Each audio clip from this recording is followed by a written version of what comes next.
Doctor Inderjit Kaur ਰਾਹੀਂ ਸੰਪਾਦਿਤ ਪੁਸਤਕ ਦਾ ਪਹਿਲਾ ਲੇਖ ਸ਼ਰਧਾ ਦਾ ਸ਼ੁਦਾ। ਲੇਖਕ ਅਮੀਨ ਮਲਿਕ।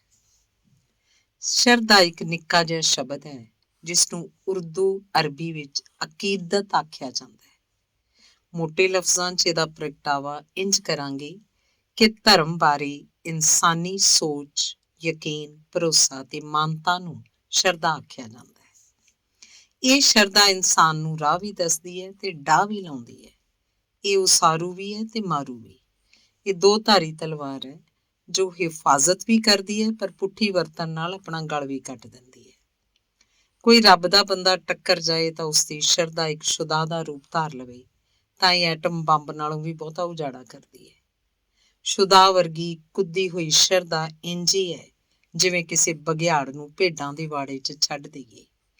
ਇੰਜ ਦੀ ਸ਼ਰਧਾ ਸਿਰਫ ਕਿਸੇ ਦੇ ਘਰ ਦਾ ਹੀ ਉਜਾੜਾ ਨਹੀਂ ਕਰਦੀ, ਸਗੋਂ ਮਹੱਲੇ, ਸ਼ਹਿਰ ਤੇ ਮੁਲਕਾਂ ਵਿੱਚ ਵੀ ਅੱਗ ਲਾ ਦਿੰਦੀ ਹੈ। ਅੱਜ ਦੇ ਜ਼ਮਾਨੇ ਦੀ ਮੁਸੀਬਤ ਇਹ ਹੈ ਕਿ ਜੇ ਇਸ ਅੰਨੀ ਗੂੰਗੀ ਬੋਲੀ ਸ਼ਰਧਾ ਦੇ ਸ਼ਰਧਾਲੂ ਨੂੰ ਕੋਈ ਅੱਖਾਂ ਵਾਲਾ ਮੱਤ ਦੇਵੇ ਤਾਂ ਉਹ ਅੱਗੋਂ ਅੱਖਾਂ ਕੱਢਣ ਨੂੰ ਪੈਂਦਾ ਹੈ।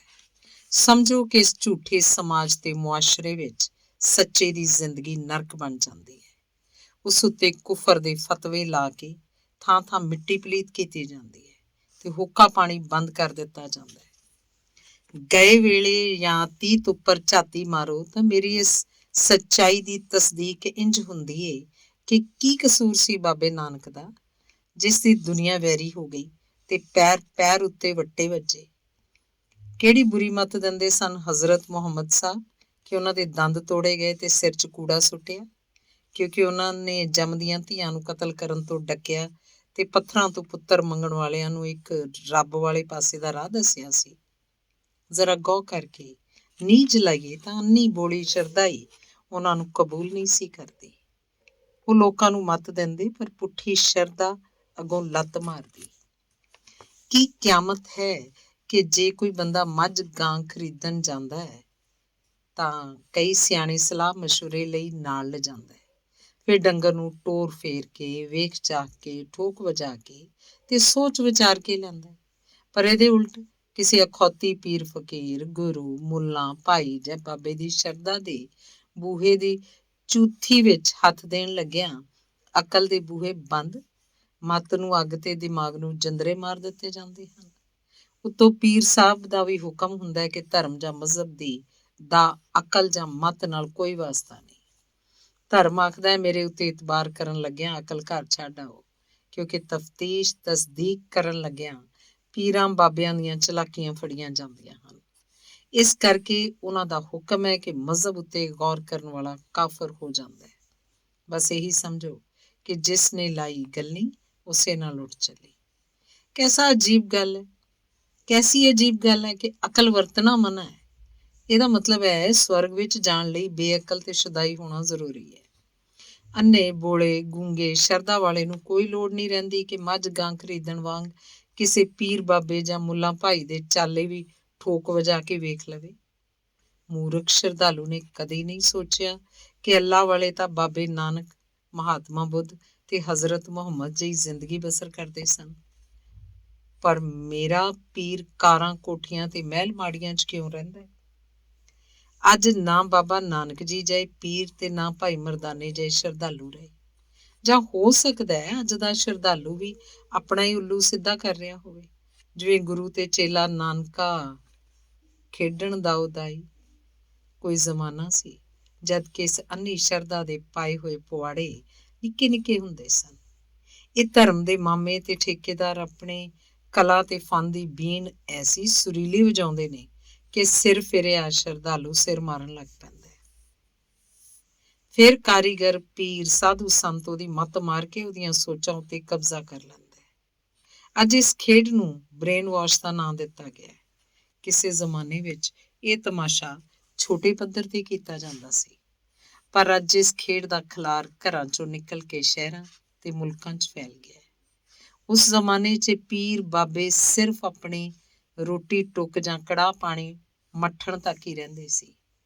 ਹੁਣ ਇਸ ਕਾਰੋਬਾਰ ਨੇ ਪੂਰੀ ਦੁਨੀਆ ਉੱਤੇ ਪੰਜਾ ਜਮਾ ਲਿਆ। ਇਸ ਵੇਲੇ ਤੱਕ ਸਿਰਫ ਪਾਕਿਸਤਾਨ ਵਿੱਚ ਹੀ ਫੌਜ ਤੇ ਤਾਲਿਬਾਨ ਵਿੱਚ ਹੋਣ ਵਾਲੀ ਲੜਾਈ ਨਾਲ 50,000 ਬੰਦਾ ਮਾਰਿਆ ਜਾ ਚੁੱਕਾ ਹੈ। ਇਸ ਲੜਾਈ ਦੀ ਅੱਗ ਅੰਨੀ ਸ਼ਰਧਾ ਦੀ ਸ਼ੁਰਲੀ ਚਲਾਣ ਨਾਲ ਫੈਲੀ ਹੈ, ਜਿਸ ਨੂੰ ਜਿਹਾਦ ਦੇ ਨਾਂ ਤੇ ਅਗਲੇ ਜਹਾਨ ਵਿੱਚ ਜੰਨਤ ਹਾਸਲ ਕਰਨ ਦੇ ਲਾਲਚ ਵਿੱਚ ਅੰਨੇ ਹੋਏ ਸ਼ਰਧਾਲੂ ਸੋਚ ਵਿਚਾਰ ਤੋਂ ਵਾਂਝੇ ਹੋ ਗਏ ਹਨ। ਹਰ ਸ਼ਰਧਾਲੂ ਆਪਣੀ ਆਪਣੀ ਸ਼ਰਧਾ ਨੂੰ ਰੱਬ ਦਾ ਹੁਕਮ ਆਖ ਕੇ ਰੱਬ ਦੇ ਹੁਕਮ ਦੀ ਹੀ ਉਲੰਘਣਾ ਕਰਕੇ ਰੱਬ ਦੀ ਖਲਕਤ ਨੂੰ ਕਤਲ ਕਰੀ ਜਾ ਰਿਹਾ ਹੈ। ਨਿੱਕੇ ਨਿੱਕੇ ਅਲੂਏ ਮੁੰਡੇ ਮੌਲਵੀਆਂ ਦੀ ਉਂਗਲ ਲੱਗ ਕੇ ਸ਼ਰਧਾ ਦੇ ਨਸ਼ੇ 'ਚ ਮਦਹੋਸ਼ ਹੋ ਕੇ ਲੱਕ ਨਾਲ ਬੰਬ ਬੰਨ੍ਹ ਕੇ ਸਕੂਲਾਂ ਦੇ ਮਾਸੂਮ ਬਾਲ ਵੀ ਮਾਰੇ ਜਾ ਰਹੇ ਹਨ। ਇਸ ਪੂਰੀ ਦੁਨੀਆ ਉੱਤੇ ਲੱਗੀ ਹੋਈ ਅੱਗ ਤੇ ਛੱਲੀ ਦੇ ਵੈਰ ਨਾਲੋਂ ਜ਼ਿਆਦਾ ਖਤਰਨਾਕ ਸ਼ਰਧਾ ਦੇ ਸ਼ੁਦਾਈਆਂ ਦੀ ਵਿਸਥਾਰ ਵਿਆਖਿਆ ਜਾਂ ਤਫਸੀਲ ਤਾਂ ਅੱਗੇ ਜਾ ਕੇ ਬਿਆਨ ਕਰਾਂਗਾ। ਪਹਿਲਾਂ ਹਰ ਘਰ, ਹਰ ਮੁਹੱਲੇ, ਹਰ ਗਲੀ 'ਚ ਅੱਗ ਲਾਉਂਦੀ ਫਿਰਦੀ ਉਸ ਚੁੱਪਚਾਪ ਸ਼ਰਧਾ ਦੀ ਗੱਲ ਕਰ ਲਵਾਂ, ਜਿਸ ਨੂੰ ਲੋਕ ਰੱਬ ਦੀ ਮਰਜ਼ੀ ਆਖ ਕੇ ਬੜੇ ਚਾਵਾਂ ਨਾਲ ਗਰਕ ਹੋ ਜਾਣ ਵਾਲੀ ਬੇੜੀ 'ਚ ਬੈਠ ਕੇ ਕਾਮਯਾਬੀ ਦੇ ਦੂਜੇ ਕੰਢੇ ਅਪੜਨ ਦੀ ਆਸ 'ਚ ਗੋਤੇ ਖਾ ਰਹੇ ਹਨ। ਹਰ ਖੁਸ਼ ਨਸੀਬ ਹੋਸ਼ਮੰਦ ਇਨਸਾਨ ਜਿਹੜਾ ਇੰਜ ਦੀ ਸ਼ਰਧਾ ਦੇ ਸ਼ੁਦਾ ਤੋਂ ਬਚਿਆ ਹੋਇਆ ਹੈ, ਇਸ ਕਿਸਮ ਦੇ ਤਮਾਸ਼ੇ ਵੇਖਦਾ ਹੀ ਹੋਏਗਾ।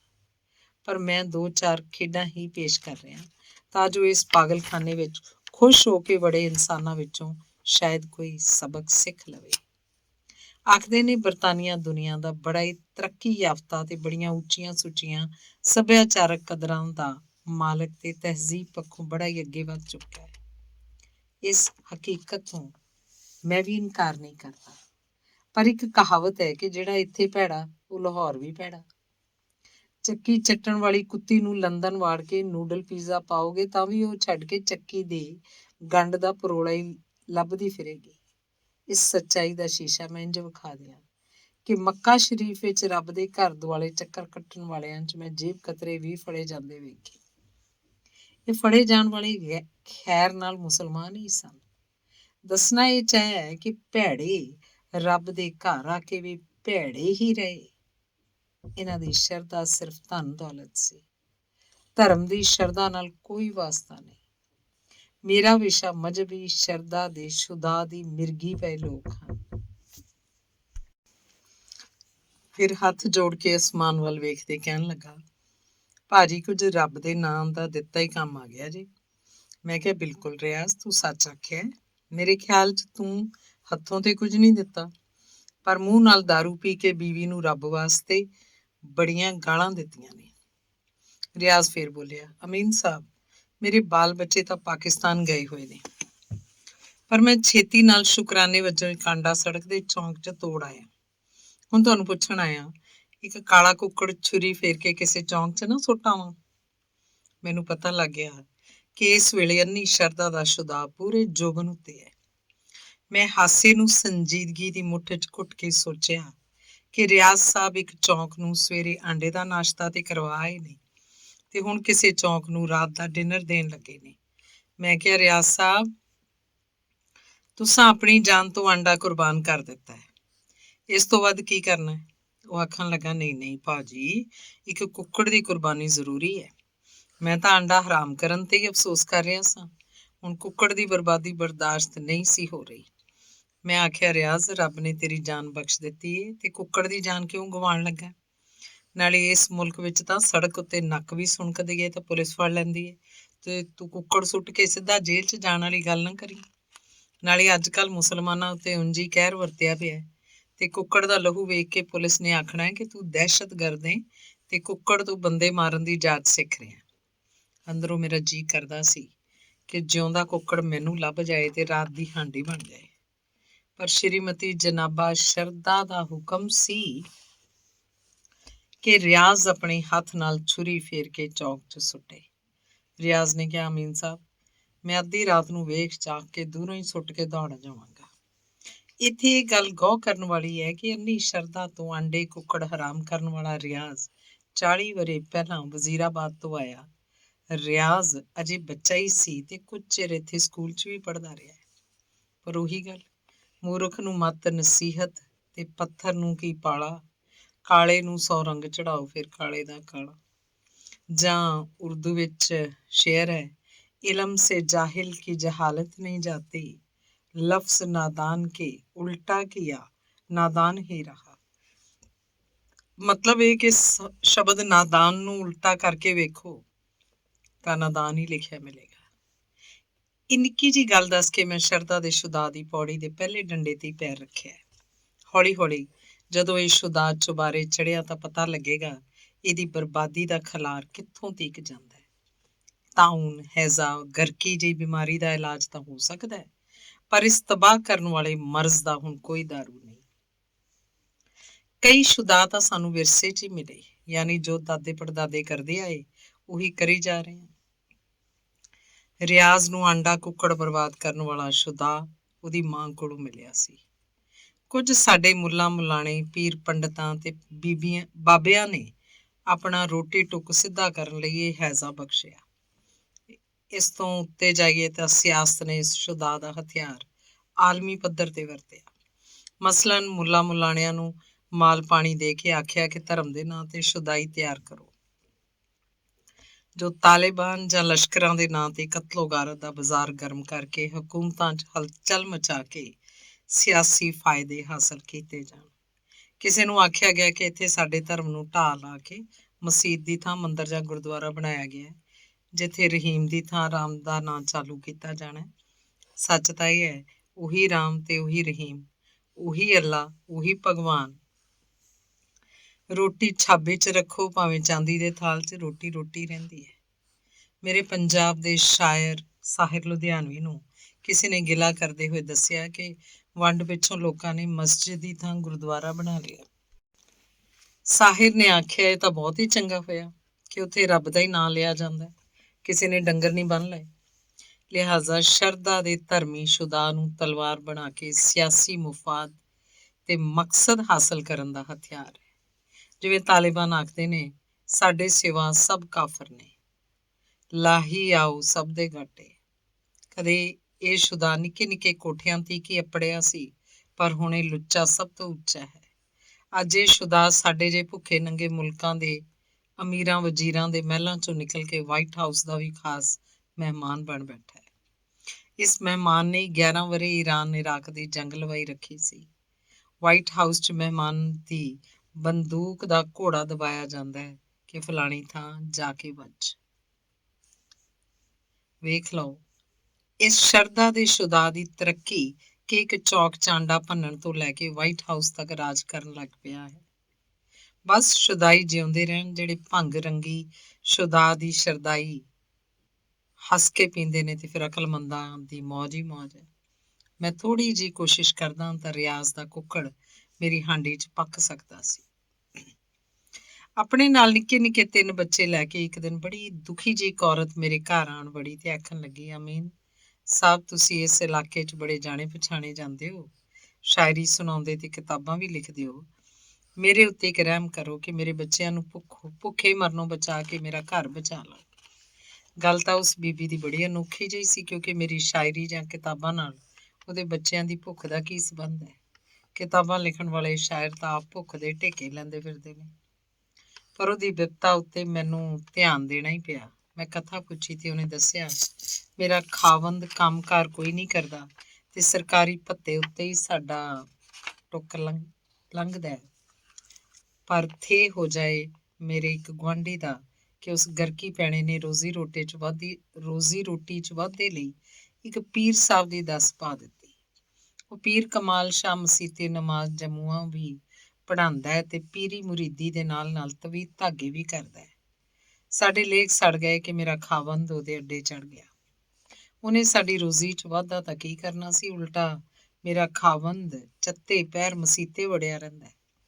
ਉੱਤੋਂ ਕਹਿ ਰਹੇ ਵਰਤਿਆ ਕਿ ਹਰ ਹਫ਼ਤੇ ਰੋਟੀ ਟੁੱਕ ਲਈ ਜਿਹੜਾ ਬੇਕਾਰੀ ਭੱਤਾ ਮਿਲਦਾ ਹੈ, ਉਹਦੇ ਵਿੱਚੋਂ ਵੀ ਬਹੁਤ ਸਾਰਾ ਗਰਕ ਪੈਣੇ ਪੀਰ ਦੀ ਨਜ਼ਰ ਨਿਆਜ਼ ਹੋ ਜਾਂਦਾ ਹੈ। ਤੁਸੀਂ ਮਿਹਰਬਾਨੀ ਕਰਕੇ ਮੇਰੇ ਖਾਵੰਦ ਨੂੰ ਕੋਈ ਅਕਲ ਮੱਤ ਦਿਓ, ਅਸੀਂ ਤਾਂ ਰੋਟੀਆਂ ਵੀ ਆਤਰ ਹੋ ਗਏ ਹਾਂ। ਤੇ ਮੈਂ ਆਖਿਆ, ਬੀਬੀ ਤੇਰਾ ਦੁਖੜਾ ਤਾਂ ਡੱਡ ਹੈ, ਪਰ ਖਾਵੰਦ ਜਿਹਦੇ ਢਹਿ ਚੜ ਗਿਆ ਉਹਦੇ ਤਵੀਤ ਗੰਢੇ ਜਾਂ ਹੱਥ ਕੰਢੇ ਮੇਰੇ ਸ਼ਹਿਰਾਂ ਕਿਤਾਬਾਂ ਨਾਲੋਂ ਉੱਚੇ ਨੇ। ਅਖੇ ਉੱਥੇ ਡਾਂਗ ਨਹੀਂ ਕਿਸੇ ਦੀ ਚੱਲਣੀ ਕਿ ਜਿੱਥੇ ਚੱਲੇ ਤੀਰ ਰੱਖਦਾ। ਕਮਾਲ ਸ਼ਾਹ ਆਪਣੇ ਕਾਰੋਬਾਰ 'ਚ ਲੱਤ ਅੜਾਉਣ ਵਾਲੇ ਦੀਆਂ ਲੱਤਾਂ ਵੀ ਤੁੜਵਾ ਦਿੰਦਾ। ਤੇਰੀ ਭੁੱਖ ਦੂਰ ਕਰਦਾ ਕਰਦਾ ਮੈਂ ਆਪ ਹੀ ਮੰਜੀ ਤੇ ਨਾ ਪੈ ਜਾਵਾਂ। ਉਹਦੇ ਪਾਲੇ ਹੋਏ ਡਸ਼ਕਰੇ ਬਾਲ ਕੇ ਤਾਂ ਬਦਮਾਸ਼ਾਂ ਦੇ ਵੀ ਸਿਰੇ ਨੇ। ਬੀਬੀ ਵਿਚਾਰੀ ਹੱਥ ਮਲਦੀ ਚਲੀ ਗਈ ਕਿਉਂਕਿ ਮੈਂ ਕਮਾਲ ਸ਼ਾਹ ਦੇ ਪੋਤੜਿਆਂ ਤੋਂ ਜਾਣੂ ਹਾਂ। ਇੱਕ ਵੇਰਾ ਹੋਣੀ ਤਕਦੀਰ ਨੂੰ ਮਸੀਤੇ ਜੁੰਮਾ ਪੜਨ ਚਲਾ ਗਿਆ ਸਾਂ ਤੇ ਇੰਜ ਦੀਆਂ ਮੱਤਾਂ ਸੁਣਨੀਆਂ ਕਿ ਮੈਂ ਮਸੀਤਾਂ ਹੀ ਛੱਡ ਦਿੱਤੀਆਂ। ਉਹਦੀਆਂ 2-4 ਗੱਲਾਂ ਵੰਨਗੀ ਲਈ ਸੁਣ ਲਓ। ਆਖ ਰਿਹਾ ਸੀ, ਓਏ ਮੇਰੇ ਮੁਰੀਦ ਨੂੰ ਕਾਹਦਾ ਗਮ, ਮੈਂ ਤਾਂ ਹੱਥ ਪਾ ਕੇ ਉਹਨਾਂ ਨੂੰ ਦੋਜ਼ਖ ਚੋਂ ਕੱਢ ਲਿਆਵਾਂਗਾ। ਨਾਲੇ ਸਾਰੇ ਸੁਣ ਲਓ ਬੇਗੈਰ ਤੋਂ ਆਪਣੇ ਬਾਲਾਂ ਨੂੰ ਮੇਰੇ ਕੋਲ ਮਸੀਤੇ ਪੜਨ ਘੱਲਿਆ ਕਰੋ। ਇੰਜ ਕਰਨ ਨਾਲ ਔਲਾਦ ਮਾਪਿਆਂ ਦੀ ਤਾਬੇਦਾਰ ਬਣ ਜਾਂਦੀ ਹੈ। ਉਸ ਬੇਗੈਰ ਤੋਂ ਆਖਿਆ ਤੇ ਮੈਂ ਮੂੰਹ ਝਾਕ ਦਿੱਤਾ, ਆਪੇ ਹੀ ਹੋਏਗਾ। ਪੀਰ ਸਾਹਿਬ ਦਾ ਇੱਕ ਵੱਡੀ ਪੈਸੇ ਧੇਲੀ ਵੱਲੋਂ ਬੜੀ ਥਿੰਦੀ ਮਸੀਤ ਉੱਤੇ ਕਬਜ਼ਾ ਹੈ। ਲੰਦਨ ਜਿਹੀ ਥਾਂ 3 ਮਕਾਨ ਖਰੀਦ ਲਏ ਨੇ। ਇੱਕ ਮੁਰੀਦ ਨੇ ਠੇਕਾ ਲਿਆ ਹੋਇਆ ਹੈ ਕਿ ਹਰ ਸਾਲ ਪੀਰ ਸਾਹਿਬ ਨੂੰ ਤਕਰੀਬਨ 50,000 ਪਾਉਂਡ ਦੀ ਨਵੀਂ ਕਾਰ ਲੈ ਕੇ ਦੇਣੀ ਹੈ। ਕਿਉਂ ਜੋ ਉਹਦੀ ਸ਼ਰਧਾ ਹੈ ਕਿ ਉਹਦੇ ਘਰ ਰੋਟੀ ਟੁੱਕ ਪੈਸਾ ਧੇਲਾ ਤੇ ਦਾਰੂ ਪਾਣੀ ਸਿਰਫ ਪੀਰ ਸਾਹਿਬ ਦੀ ਦੁਆ ਨਾਲ ਹੀ ਆਉਂਦਾ ਹੈ। ਉਹਨੂੰ ਬੰਦਾ ਪੁੱਛੇ ਕਿ ਜੇ ਸਭ ਕੁਝ ਪੀਰ ਹੀ ਦਿੰਦਾ ਤਾਂ ਫਿਰ ਉੱਪਰ ਵਾਲਾ ਕੀ ਕਰ ਰਿਹਾ? ਅੱਲਾ। ਨਾਲੇ ਇਸ ਪੀਰ ਤੋਂ ਬਗੈਰ ਮਲਿਕਾ ਐਲਿਜ਼ਾਬੈਥ ਕਿਹਦੀ ਮਿਹਰਬਾਨੀ ਨਾਲ ਮਹਿਲਾਂ 'ਚ ਰਹਿ ਰਹੀ ਹੈ। ਉੱਤੋਂ ਪੀਰ ਸਾਹਿਬ ਦੀ ਮਸੀਤੇ ਜੁੰਮਾ ਪੜ੍ਹਾਉਣ ਦੀ ਤਨਖਾਹ ਚੀਫ ਮਿਨਿਸਟਰ ਨਾਲੋਂ ਵੀ ਵੱਧ ਹੈ। ਹੁਣ ਸ਼ਰਧਾ ਦੇ ਸ਼ੁਦਾ ਦਾ ਨਮੂਨਾ ਪੇਸ਼ ਹੈ ਕਿ ਕਮਾਲ ਸ਼ਾਹ ਦੀ ਤਾਬੇਦਾਰ ਜਵਾਨ ਧੀ ਨੇ ਆਪਣੀ ਮਰਜ਼ੀ ਨਾਲ ਇੱਕ ਮੁਸਲਮਾਨ ਮੁੰਡੇ ਨਾਲ ਵਿਆਹ ਕਰ ਲਿਆ ਤੇ ਪੀਰ ਸਾਹਿਬ ਦੀਆਂ ਅੱਖਾਂ 'ਚ ਲਹੂ ਉਤਰ ਆਇਆ ਕਿ ਮੁੰਡਾ ਮੇਰੇ ਜਿੱਡੀ ਉੱਚੀ ਜਾਤ ਤੇ ਹੈਸੀਅਤ ਦਾ ਨਹੀਂ। ਪੀਰ ਦੀ ਬੇਚੈਨੀ ਬੇਕਰਾਰੀ ਵੇਖ ਕੇ ਸ਼ੁਦਾਈ ਸ਼ਰਧਾਲੂ ਚੇਲਿਆਂ ਨੇ ਆਖਿਆ, ਸਰਕਾਰ ਸਾਨੂੰ ਹੁਕਮ ਕਰੋ, ਦੋਜ਼ਖ 'ਚੋਂ ਪਾਪੀ ਕੱਢ ਲਿਆਉਣ ਵਾਲੇ ਦਾ ਧੀ ਉੱਤੇ ਤਾਂ ਵਸ ਨਾ ਚੱਲਿਆ, ਪਰ ਪ੍ਰੋਗਰਾਮ ਬਣਾਇਆ ਕਿ ਮੁੰਡੇ ਨੂੰ ਕਤਲ ਕਰ ਦਿੱਤਾ ਜਾਏ। 3 ਸ਼ੁਦਾਈ ਤਿਆਰ ਹੋ ਗਏ ਤੇ ਛੁਰੀਆਂ ਕੁਹਾੜੀਆਂ ਲੈ ਕੇ 2-3 ਦਿਨ ਮੁੰਡੇ ਦੇ ਘਰ ਕੋਲ ਕਾਰ ਵਿੱਚ ਮੌਕੇ ਦੀ ਤਾੜ 'ਚ ਬੈਠੇ ਰਹੇ। ਕਿਸੇ ਗੁਆਂਢੀ ਨੂੰ ਸ਼ੱਕ ਪਿਆ ਤਾਂ ਉਹਨੇ ਪੁਲਿਸ ਨੂੰ ਇਤਲਾਹ ਦੇ ਦਿੱਤੀ। ਸ਼ਰਧਾ ਦੇ ਤਿੰਨੋਂ ਹੀ ਸ਼ੁਦਾਈ ਟੋਹ ਕੇ ਛੁਰੀਆਂ ਸਮੇਤ ਨੱਪੇ ਗਏ ਤੇ ਕਰਨੀ ਵਾਲਾ ਪੀਰ ਉਸੇ ਰਾਤ ਹੀ ਲੰਡਨ ਛੱਡ ਗਿਆ। ਅਕੇ ਪਿੰਡ ਨੂੰ ਅੱਗ ਲੱਗੀ ਕੁੱਤਾ ਰੂੜੀਆਂ ਤੇ। ਸ਼ਰਧਾ ਦੇ ਸ਼ੁਦਾਈਆਂ ਉੱਤੇ ਕੇਸ ਚੱਲਿਆ ਤਾਂ ਤਿੰਨੇ ਕੈਦ ਹੋ ਗਏ। ਇਹ ਮੈਨੂੰ ਪਤਾ ਨਹੀਂ ਕਿ ਕਿੰਨੀ ਕੈਦ ਹੋਈ ਸੀ। ਮਜ਼ੇ ਦੀ ਗੱਲ ਇਹ ਕਿ 8-10 ਵਰ੍ਹਿਆਂ ਬਾਅਦ ਠੰਡ ਠੰਡੋਲਾ ਹੋਣ ਤੇ ਮੁਰੀਦਾਂ ਦੀ ਮਦਦ ਨਾਲ ਫਿਰ ਪੀਰ ਲੰਦਨ ਪਰਤ ਆਇਆ। ਫਿਰ ਉਹੀ ਚੱਕੀ ਤੇ ਉਹੀ ਹੱਥਾ। ਹੈ ਕੋਈ ਪੁੱਛਣ ਵਾਲਾ ਕਿ ਕਾਤਲ ਵੀ ਕਦੇ ਅੱਲਾ ਵਾਲਾ ਹੋ ਸਕਦਾ? ਨਾਲੇ ਇਸਲਾਮ ਆਖਦਾ ਹੈ ਜਾਤ ਕੋਈ ਉੱਚੀ ਨੀਵੀਂ ਨਹੀਂ। ਮੈਂ ਇੱਕ ਵਾਰ ਫਿਰ ਦੱਸਦਾ ਜਾਵਾਂ ਕਿ ਮੈਨੂੰ ਕੋਈ ਨਾਸਤਕ ਨਾ ਸਮਝ ਲਏ। ਆਪਣੀ ਹਿੰਮਤ ਹੈਸੀਅਤ ਮੁਜਬ ਰੱਬ ਦੇ ਹੁਕਮਾਂ ਦਾ ਪਾਬੰਦ ਆ, ਪਰ ਮਸੀਤ 'ਚ ਪੈਰ ਪਾਉਣ ਲੱਗਿਆ ਆਪਣੀ ਅਕਲ ਬਾਹਰ ਜੁੱਤੀ 'ਚ ਰੱਖ ਕੇ ਨਹੀਂ ਆਉਂਦਾ। ਧਰਮ ਇਹ ਨਹੀਂ ਆਖਦਾ ਕਿ ਅਕਲ ਦੀ ਵਰਤੋਂ ਪਾਪ ਹੈ। ਮੁੱਲਾ ਮੁਲਾਣੇ ਤਾਂ ਰੋਟੀ ਟੁੱਕਰ ਲਈ ਆਖੀ ਜਾਂਦੇ ਨੇ ਕਿ ਮਜ਼ਹਬ ਵਿੱਚ ਅਕਲ ਦਾ ਕੋਈ ਦਖਲ ਨਹੀਂ। ਇਹ ਮੌਲਵੀ ਲੋਕ ਆਪਣੇ ਦਿਲ ਦਾ ਆਪਰੇਸ਼ਨ ਅਕਲਮੰਦ ਡਾਕਟਰ ਕੋਲੋਂ ਕਰਵਾਉਂਦੇ ਨੇ, ਪਰ ਉਹਨਾਂ ਦੀ ਉਂਗਲ ਲੱਗੇ ਸ਼ਦਾਈਆਂ ਲਈ ਕੋਈ ਦੂਜਾ ਹੁਕਮ ਹੈ ਕਿ ਅਕਲ ਵਰਤਣ ਨਾਲ ਕਾਫਰ ਹੋ ਜਾਈਦਾ। ਸ਼ੁਦਾਈਆਂ ਦਾ ਇਲਾਜ ਉਹ ਸਿਰਫ ਤਵੀਤ ਕੰਡੇ ਜਾਂ ਹੱਥ ਕੰਡੇ ਨਾਲ ਕਰਦੇ ਨੇ। ਮੈਨੂੰ ਹੁਣ ਭਾਵੇਂ ਕੋਈ ਚੋਰ ਨਾਸਤਕ ਜਾਂ ਬੇਈਮਾਨ ਆਖੇ, ਪਰ ਸੱਚ ਬੋਲਣ ਲੱਗਿਆ ਮੈਂ ਆਪਣੇ ਵਿਰੁੱਧ ਵੀ ਭਰ ਕੇ ਗਵਾਹੀ ਦੇ ਦਿੰਦਾ ਕਿ ਭਾਵੇਂ ਨਮੋਸ਼ੀ ਦੀ ਜੇਲ੍ਹ 'ਚ ਹੀ ਜਾਣਾ ਪਵੇ। ਇੱਕ ਗੱਲ ਮੈਂ ਅੱਗੇ ਵੀ ਆਪਣੀ ਇੱਕ ਕਹਾਣੀ 'ਚ ਦੱਸ ਚੁੱਕਾ ਕਿ ਮੈਂ ਸ਼ੁਦਾਈ ਸ਼ਰਧਾ ਦੀ ਖੁਰਲੀ ਤੋਂ ਕਿੱਲਾ ਪੁੱਟਾ ਕੇ ਆਪਣੀ ਅਕਲ ਨੂੰ ਕਿਵੇਂ ਵਰਤਿਆ ਸੀ। ਇਹ ਮੈਂ ਆਖ ਚੁੱਕਾ ਕਿ ਸ਼ਰਧਾ ਕਿਸੇ ਅੱਲਾ ਵਾਲੇ ਦੀ ਹੋਵੇ ਤਾਂ ਮੱਥਾ ਟੇਕਦਾ, ਪਰ ਸ਼ਰਧਾ ਉਜਾੜੂ ਜਾਂ ਮਾਰੂ ਹੋਵੇ ਤਾਂ ਉਸ ਨਾਲ ਮੱਥਾ ਲਾ ਲੈਂਦਾ। ਮੈਂ ਗੱਲ ਕਰ ਰਿਹਾ ਸੀ ਇੱਕ ਵੇਰਾ 10ਵੀਂ ਦਾ ਇਮਤਿਹਾਨ ਦੇ ਕੇ ਪਿਓ ਦਾ ਰੇਲਵੇ ਵਿੱਚੋਂ ਮੁਫਤ ਮਿਲਣ ਵਾਲਾ ਪਾਸ ਲੈ ਕੇ ਵੱਡੇ ਭਰਾ ਨਾਲ ਪਹਿਲੀ ਵਾਰ ਕਰਾਚੀ ਤੁਰਨ ਗਿਆ। ਪਿਓ ਕੋਲੋਂ ਕੋਈ ਖਰਚ ਪੱਠਾ ਮੰਗਿਆ ਤਾਂ ਬੜੇ ਤਰਲਿਆਂ ਨਾਲ ਸਿਰਫ 5 ਰੁਪਏ ਲੱਭੇ। 1957 'ਚ 5 ਵੀ ਮੇਰੇ ਜੇ ਲਈ ਬੜੇ ਸਨ। ਅਗਲੇ ਦਿਨ ਕਰਾਚੀ ਤੋਂ ਵਾਪਸੀ ਗੱਡੀ ਚੜ੍ਹਨਾ ਸੀ। ਸਮੁੰਦਰ ਕੰਢੇ ਕਲਿਫਟਨ ਵੇਖਣ ਚਲੇ ਗਏ। 7 ਦਿਨਾਂ 'ਚ 5 ਰੁਪਇਆਂ ਦਾ ਫੱਕਾ ਮਾਰ ਲਿਆ ਸੀ, ਪਰ ਸਮੁੰਦਰ ਕੰਢੇ ਸਿੱਪੀਆਂ ਘੋਗਿਆਂ ਦਾ ਇੱਕ ਹਾਰ ਵੇਖਿਆ ਤੇ ਛੱਬੋ ਯਾਦ ਆ ਗਈ। ਪੜਨ ਵਾਲਿਆਂ ਨੂੰ ਪਤਾ ਹੀ ਹੋਏਗਾ ਕਿ ਪਿੰਡ ਜੀਨਾ ਮਾਛਣ ਕੋਲੋਂ ਕਦੇ ਦਾਣੇ ਭੁਣਾਉਣ ਜਾਂਦਾ ਤੇ ਪੱਠੀ ਝੋਕਣ ਵਾਲੀ ਉਹਦੀ ਲਵੀ ਜੀ ਧੀ ਛੱਬੋ ਨਾਲ ਅੱਖਾਂ ਸੇਕਦੇ ਸੇਕਦੇ ਦਿਲ ਨੂੰ ਸੇਕਾ ਲੱਗ ਗਿਆ ਸੀ। ਪਹਿਲਾਂ ਦੇ ਦਾਣੇ ਭੁਣਾਉਣ ਜਾਂਦਾ ਸਾਂ, ਹੁਣ ਕਲੇਜਾ ਵੀ ਆਬੂ ਹੋ ਗਿਆ ਸੀ। ਮਾਸੀ ਕੋਲੋਂ ਅੱਖ ਬਚਾ ਕੇ ਛੱਬੇ ਵੱਲ ਝਾਤੀ ਮਾਰਦਾ ਰਿਹਾ ਤੇ ਉਸ ਕਰਮਾਂ ਵਾਲੀ ਨੇ ਭੱਠੀ ਵਿੱਚੋਂ ਲੂੰਬਾ ਡਾਉਂਦੇ ਡਾਉਂਦੇ ਹੱਸ ਕੇ ਮੇਰੇ ਦਿਲ ਨੂੰ ਭੁਖਣੀ ਲਾ ਦਿੱਤੀ। ਅਖੀਰ ਸੀਟੀ ਰਲ ਗਈ, ਪਰ ਪ੍ਰੀਤ ਅਜੇ ਹੱਸ ਦੰਦਾਂ ਤੱਕ ਹੀ ਸੀ ਕਿ ਮਾਸੀ ਸਿਰ ਹੋ ਗਈ। ਭੱਠੀ ਛੁੱਟ ਗਈ ਤੇ ਇੱਕ ਦਿਨ ਕੋਠੇ ਤੇ ਸੈਨਤ ਵੱਜਣੀ ਵੀ ਬੰਦ ਹੋ ਗਈ। ਬਸ ਇਸੇ ਉਦਾਸੀ ਨੂੰ ਹੀ ਮੈਂ ਕੁੱਛੜ ਚੁੱਕ ਕੇ ਕਰਾਚੀ ਚਲਾ ਗਿਆ। ਉੱਥੇ ਛੱਬੋ ਯਾਦ ਆਉਂਦੀ ਰਹੀ, ਪਰ ਸਮੁੰਦਰ ਕੰਢੇ ਗਲ ਦਾ ਹਾਰ ਵੇਖਿਆ ਤਾਂ ਮੇਰੇ ਗਲ ਹੀ ਪੈ ਗਈ। ਹੁਣ ਕੀ ਕਰਾਂ? ਪੱਲੇ ਪੈਸੇ ਜ਼ਹਿਰ ਖਾਣ ਨੂੰ ਵੀ ਨਹੀਂ ਸੀ। ਹਾਰ ਲਈ 1.25 ਰੁਪਇਆ ਕਿੱਥੋਂ ਲਵਾਂ? ਭਰਾ ਕੋਲੋਂ ਚਵਾਨੀ ਵਿਆਜ ਤੇ 2 ਰੁਪਏ ਫੜੇ ਤੇ ਉਧਾਰ ਨਾਲ ਖਰੀਦਿਆ ਹਾਰ ਪਿਆਰ ਨਾਲ ਬੋਝੇ 'ਚ ਪਾ ਲਿਆ। ਇਹ ਗੱਲ ਦੱਸਣ ਦਾ ਅਸਲ ਕਾਰਨ ਮੈਂ ਹੁਣ ਤੁਹਾਡੇ ਪੱਲੇ ਪਾਉਣ ਲੱਗਾ। ਜਦੋਂ ਸਮੁੰਦਰ ਕੰਢੇ ਦੀਆਂ ਸਾਰੀਆਂ ਰੌਣਕਾਂ ਚੱਖ ਲਈਆਂ ਤਾਂ ਉਸ ਦੇ ਨਾਲ ਹੀ ਸੰਗਮਰਮਰ ਦਾ ਇੱਕ ਛੱਤਿਆ ਹੋਇਆ ਵੱਡਾ ਸਾਰਾ ਕਿਸੇ ਫਕੀਰ ਦਾ ਮਜ਼ਾਰ ਵੀ ਸੀ, ਜਿਸ ਦੇ ਦਰਸ਼ਨ ਕਰਨ ਲਈ ਅਸੀਂ ਅੰਦਰ ਵੜ ਗਏ। ਅੰਦਰ ਵੜਦਿਆਂ ਹੀ ਮੇਰੇ ਤਾਂ ਡੇਲੇ ਬਾਹਰ ਆ ਗਏ। ਮੀਂਹ ਵਾਂਗ ਵਰਦਾ ਹੋਇਆ ਪੈਸਾ ਵੇਖ ਕੇ ਮੇਰੇ ਤਾਂ ਟਹੂ ਫੁੱਲ ਗਏ। ਸੋਚਿਆ, ਰੱਬਾ, ਇਸ ਮਜ਼ਾਰ ਦਾ ਪ੍ਰਬੰਧ ਕਰਨ ਵਾਲੇ ਸ਼ਖਸ ਦੇ ਘਰ ਪੈਸਿਆਂ ਦਾ ਫਾਂਡਾ ਪੈ ਰਿਹਾ, ਪਰ ਮੇਰੀ ਬੰਜਰ ਰੂਹ ਦੀ ਧਰਤੀ ਉੱਤੇ ਗਰੀਬੀ ਦਾ ਇੰਨਾ ਸੋਕਾ ਕਿਉਂ? ਗੱਲ ਇੰਝ ਸੀ, ਫਕੀਰ ਦੀ ਕਬਰ ਦੇ ਆਲੇ ਦੁਆਲੇ ਬੱਚਿਆਂ ਦੇ ਝੂਲੇ ਜਾਂ ਪਾਲਣੇ ਵਰਗੇ 5-6 ਭੰਗੂੜੇ ਲੱਗੇ ਸਨ। ਜਿਹੜਾ ਵੀ ਆਉਂਦਾ ਉਹਨਾਂ ਵਿੱਚ ਪੈਸੇ ਸੁੱਟੀ ਜਾਂਦਾ।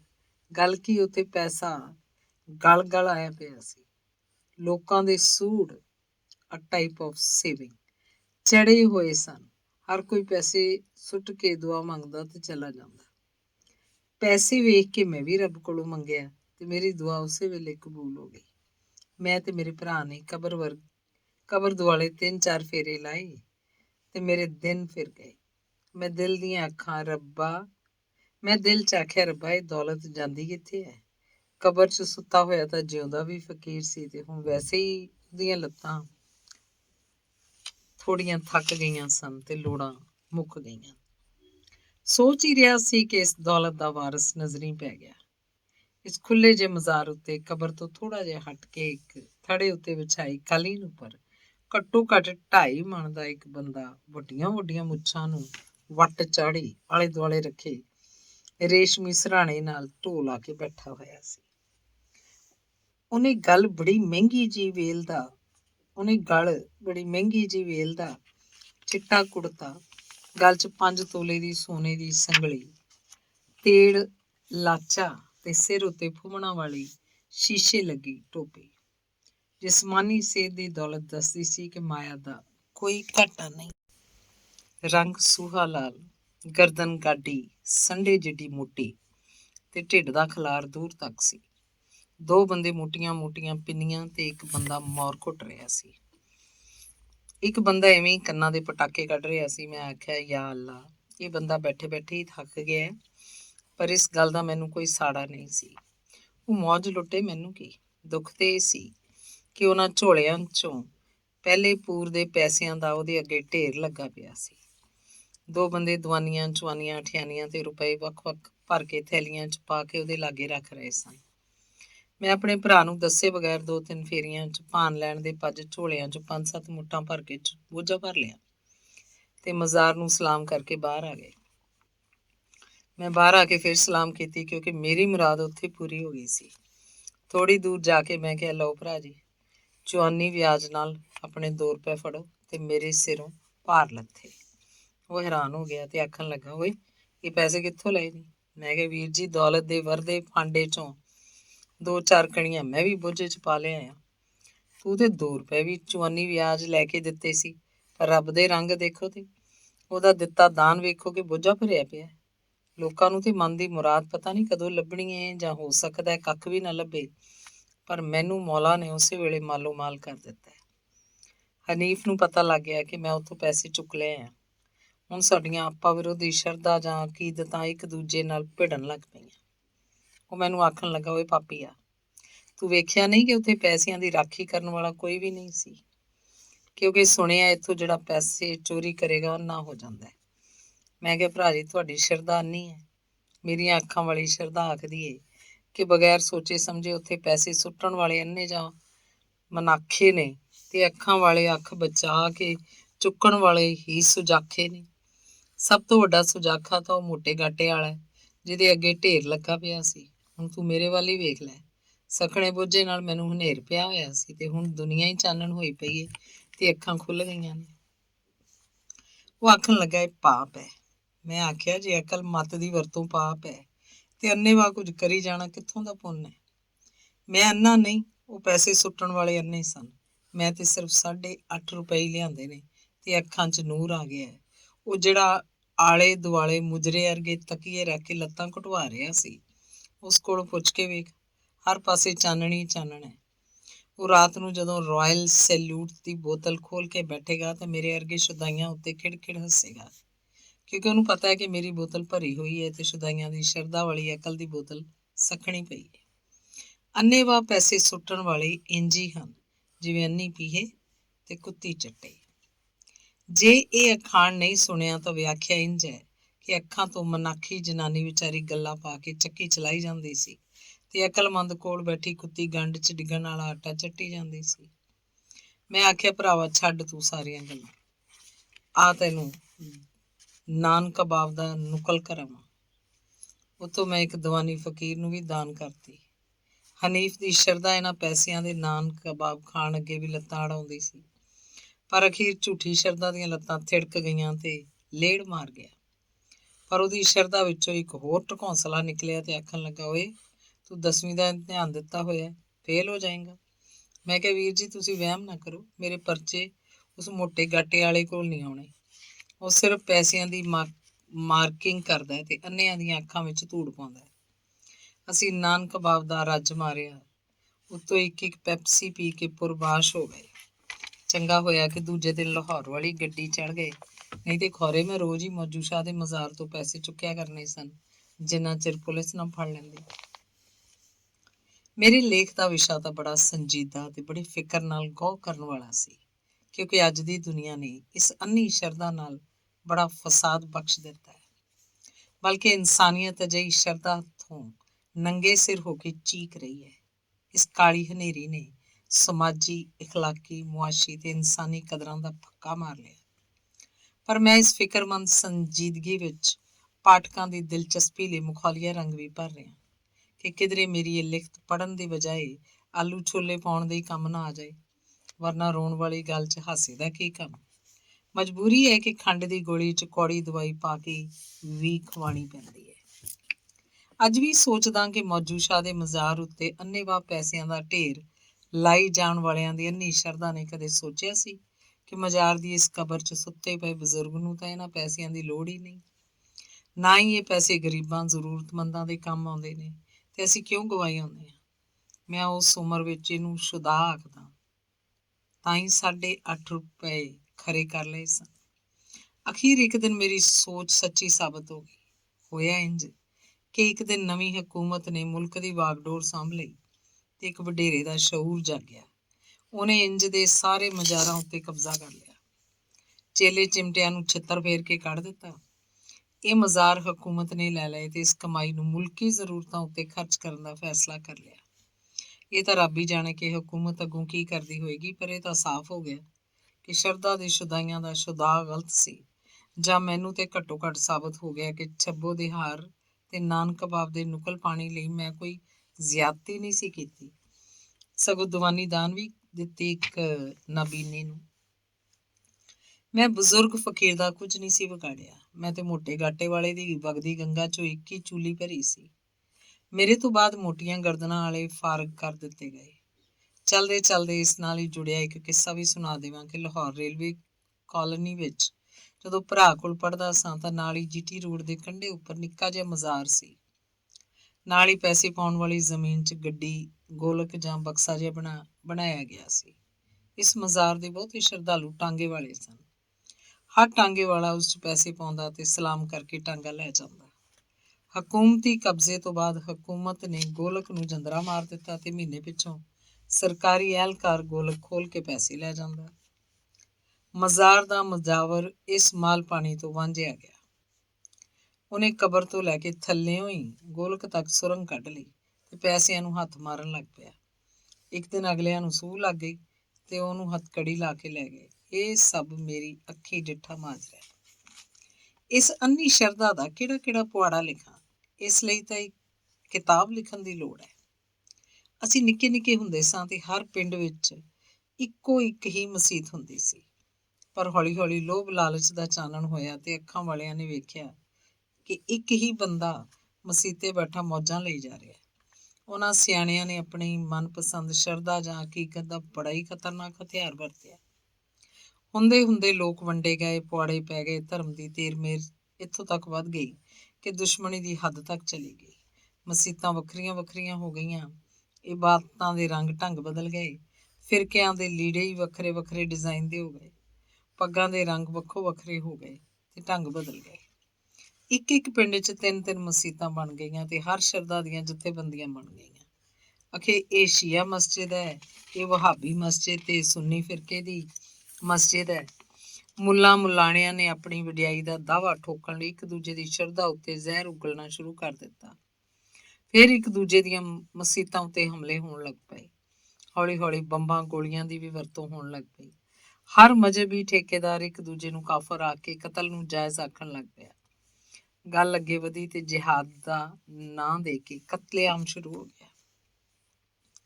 ਅਸੀਂ ਸਾਰੇ ਮੁਲਕ ਵਿੱਚ ਸਾਰੀ ਉਮਰ ਇੱਕ ਹੀ ਈਦ ਹੁੰਦੀ ਵੇਖੀ ਸੀ ਤੇ ਰੱਬ ਦਾ ਹੁਕਮ ਵੀ ਇਹੀ ਕਿ ਚੰਨ ਨਜ਼ਰ ਆ ਜਾਏ ਤਾਂ ਅਗਲੇ ਦਿਨ ਈਦ ਕਰਨਾ ਫਰਜ਼ ਹੈ। ਪਰ ਹੁਣ ਤਿੰਨ ਤਿੰਨ ਈਦਾਂ ਇਸ ਕਰਕੇ ਹੁੰਦੀਆਂ ਨੇ ਕਿ ਰੱਬ ਦੇ ਹੁਕਮ ਦੀ ਬਜਾਏ ਮੌਲਵੀ ਦਾ ਹੁਕਮ ਚੱਲਦਾ ਹੈ। ਲਾਹੌਰ ਇੱਕ ਮਸਜਿਦ ਦੇ ਬੂਹੇ ਅੱਗੇ ਮੈਂ ਪੱਕੇ ਰੰਗ ਨਾਲ ਲਿਖਿਆ ਵੇਖਿਆ ਕਿ ਇਹ ਮਸਜਿਦ ਫਲਾਣੇ ਫਿਰਕੇ ਦੀ ਹੈ ਤੇ ਕਿਸੇ ਦੂਜੇ ਫਿਰਕੇ ਦਾ ਮੁਸਲਮਾਨ ਇੱਥੇ ਨਮਾਜ਼ ਨਹੀਂ ਪੜ੍ਹ ਸਕਦਾ। ਇਸ ਤੋਂ ਵੀ ਵੱਡਾ ਜ਼ੁਲਮ ਕੀ ਦੱਸਾਂ ਕਿ ਲੰਦਨ ਇੱਕ ਸ਼ੀਆ ਫਿਰਕੇ ਦਾ ਬੰਦਾ ਮਰ ਗਿਆ ਤੇ ਜਨਾਜ਼ੇ 'ਚ ਉਹਨਾਂ ਦੀ ਮਸੀਤ ਸੌੜੀ ਪੈ ਗਈ। ਦੂਜੇ ਫਿਰਕੇ ਕੋਲੋਂ ਉਹਨਾਂ ਦੀ ਮਸਜਿਦ ਵਿੱਚ ਜਨਾਜ਼ੇ ਦੀ ਨਮਾਜ਼ ਪੜ੍ਹਨ ਦੀ ਇਜਾਜ਼ਤ ਮੰਗੀ ਤਾਂ ਅਗਲਿਆਂ ਨੇ ਇਨਕਾਰ ਕਰ ਦਿੱਤਾ ਕਿ ਸਾਡੇ ਮੁੱਲਾਂ ਤੇ ਪ੍ਰਧਾਨ ਆਖਦੇ ਨੇ ਕਿ ਦੂਜੀ ਸ਼ਰਧਾ ਵਾਲਾ ਫਿਰਕਾ ਇੱਥੇ ਜਨਾਜ਼ਾ ਨਹੀਂ ਪੜ੍ਹਾ ਸਕਦਾ। ਕੀ ਕਿਆਮਤ ਹੈ ਕਿ ਇੱਕ ਮੁਸਲਮਾਨ ਦੂਜੇ ਮੁਸਲਮਾਨ ਦੀ ਮਸਜਿਦ ਵਿੱਚ ਨਹੀਂ ਵੜ ਸਕਦਾ। ਦੂਜੇ ਬੰਦੇ ਆਖਦੇ ਨੇ ਮਸਜਿਦ ਜਾਂ ਇਬਾਦਤ ਗਾਹ ਰੱਬ ਦਾ ਘਰ ਹੁੰਦਾ ਹੈ। ਚਲੋ ਮਸੀਤ ਲਈ ਚੰਦਾ ਮੰਗਦੇ ਨੇ ਤੇ ਆਖਦੇ ਨੇ ਰੱਬ ਦੇ ਘਰ ਲਈ ਦਾਨ ਕਰੋ, ਤੁਹਾਨੂੰ ਰੱਬ ਜੰਨਤ ਵਿੱਚ ਘਰ ਦੇਗਾ। ਘਰ ਰੱਬ ਦਾ ਤੇ ਮਲਕੀਅਤ ਉੱਤੇ ਕਬਜ਼ਾ ਇਨਸਾਨ ਦਾ। ਇਹ ਸਭ ਕੁਝ ਕਿਉਂ ਹੋਇਆ? ਸਨਾਗਣ ਦਾ ਨਾਂ ਨਹੀਂ ਸ਼ਰਧਾ ਹੈ। ਇੱਕ ਰੱਬ, ਇੱਕ ਕਲਮਾ ਤੇ ਇੱਕ ਪੈਗੰਬਰ, ਪਰ ਸ਼ਰਧਾ ਦੇ ਸ਼ੁਦਾ ਨੇ ਬੰਦੇ ਨਾਲ ਬੰਦਾ ਲੜਾ ਦਿੱਤਾ ਤੇ ਕਤਲੋ ਗਾਰਤ ਤੱਕ ਗੱਲ ਅੱਪੜ ਗਈ ਹੈ। ਹੁਣ ਲੀੜਿਆਂ ਦੇ ਰੰਗਾਂ ਤੋਂ ਫਿਰਕੇ ਪਛਾਣੇ ਜਾਂਦੇ ਹਨ ਕਿ ਯੂਨੀਫਾਰਮ ਕਿਹੜੀ ਪਲਟਨ ਦੀ ਹੈ, ਇਹ ਵਰਦੀ ਕਿਸ ਰੈਜੀਮੈਂਟ ਦੀ ਹੈ। ਮੌਲਵੀ ਮੁੱਲਾਂ ਦੀ ਯੂਨੀਫਾਰਮ ਦੱਸਦੀ ਹੈ ਕਿ ਇਹ ਬੰਦਾ ਫਲਾਣੀ ਰੈਜੀਮੈਂਟ ਦਾ ਜਰਨੈਲ ਹੈ, ਕਿਉਂਕਿ ਉਹਦੇ ਗਲ ਪਾਏ ਚੋਗੇ ਨੂੰ ਗੋਟਾ ਤਿੱਲਾ ਲੱਗਾ ਹੁੰਦਾ ਹੈ। ਸੋਚਦਾ ਕਦੇ ਆਪਣੀਆਂ ਆਪਣੀਆਂ ਭੇਡਾਂ ਪਛਾਣਨ ਲਈ ਉਹਨਾਂ ਨੂੰ ਰੰਗ ਲਾਏ ਜਾਂਦੇ ਸਨ, ਪਰ ਅੱਜ ਤਾਂ ਇਨਸਾਨ ਵੀ ਪਸ਼ੂ ਬਣ ਗਿਆ। ਇੱਕ ਵੱਡੇ ਸ਼ਾਇਰ ਸਾਹਿਲ ਲੁਧਿਆਣਵੀ ਨੇ ਸੱਚ ਹੀ ਤਾਂ ਆਖਿਆ ਸੀ ਕਿ ਹਰ ਦੌਰ ਕਾ ਇਨਸਾਨ ਇੱਕ ਨया खुदा लेके आया है, मैं किस इंसान की पूजा करूं। ਇਸ ਸੱਚਾਈ ਨੂੰ ਵੇਖ ਲਓ ਕਿ ਹੁਣ ਹਰ ਫਿਰਕੇ ਦੀ ਵੱਖਰੀ ਸ਼ਰਧਾ ਮੂਜਬ ਵੱਖਰੀ ਵੱਖਰੀ ਮਸੀਤ ਵਿੱਚ ਵੱਖਰੇ ਵੱਖਰੇ ਟਾਈਮ ਨਾਲ ਮੌਲਵੀ ਬਾਂਗ ਦੇ ਰਿਹਾ। ਸੋਚਦਾ ਮੈਂ ਕਿਹੜੇ ਸਮੇਂ ਅਨੁਸਾਰ ਨਮਾਜ਼ ਪੜ੍ਹਾਂ। ਹਰ ਮੌਲਵੀ ਦੀ ਵੱਖਰੀ ਈਦ।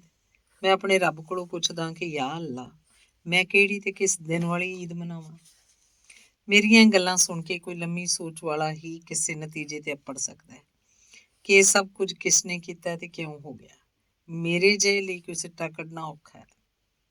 ਆਪਣੀ ਮਾੜੀ ਜਿਹੀ ਅਕਲ ਮੂਜਬ ਇਹ ਵੀ ਆਖ ਸਕਦਾ ਹਾਂ ਕਿ ਕੁਝ ਇਨਸਾਨੀਅਤ ਦੇ ਦੁਸ਼ਮਣ ਲੋਕਾਂ ਨੇ ਰੋਟੀ ਟੁੱਕ ਤੇ ਲੋਭ ਲਾਲਚ ਵਾਸਤੇ ਸ਼ੁਦਾਈਆਂ ਨੂੰ ਉਂਗਲੀ ਲਾਇਆ ਤੇ ਉਹਨਾਂ ਦਾ ਸ਼ੁਦਾ ਅੰਨਾ ਹੋ ਕੇ ਤਬਾਹੀ ਵੱਲ ਪਰਤ ਗਿਆ।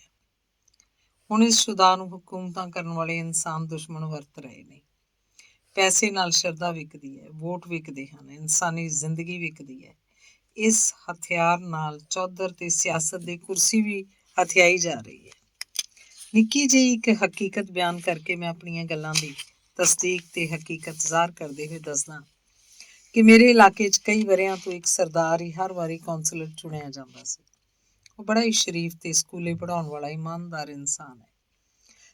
ਲੋਕ ਖੁਸ਼ੀ ਨਾਲ ਉਹਨੂੰ ਵੋਟ ਦੇ ਕੇ ਆਪਣੇ ਇਲਾਕੇ ਦਾ ਕੌਂਸਲਰ ਚੁਣ ਲੈਂਦੇ ਹਨ।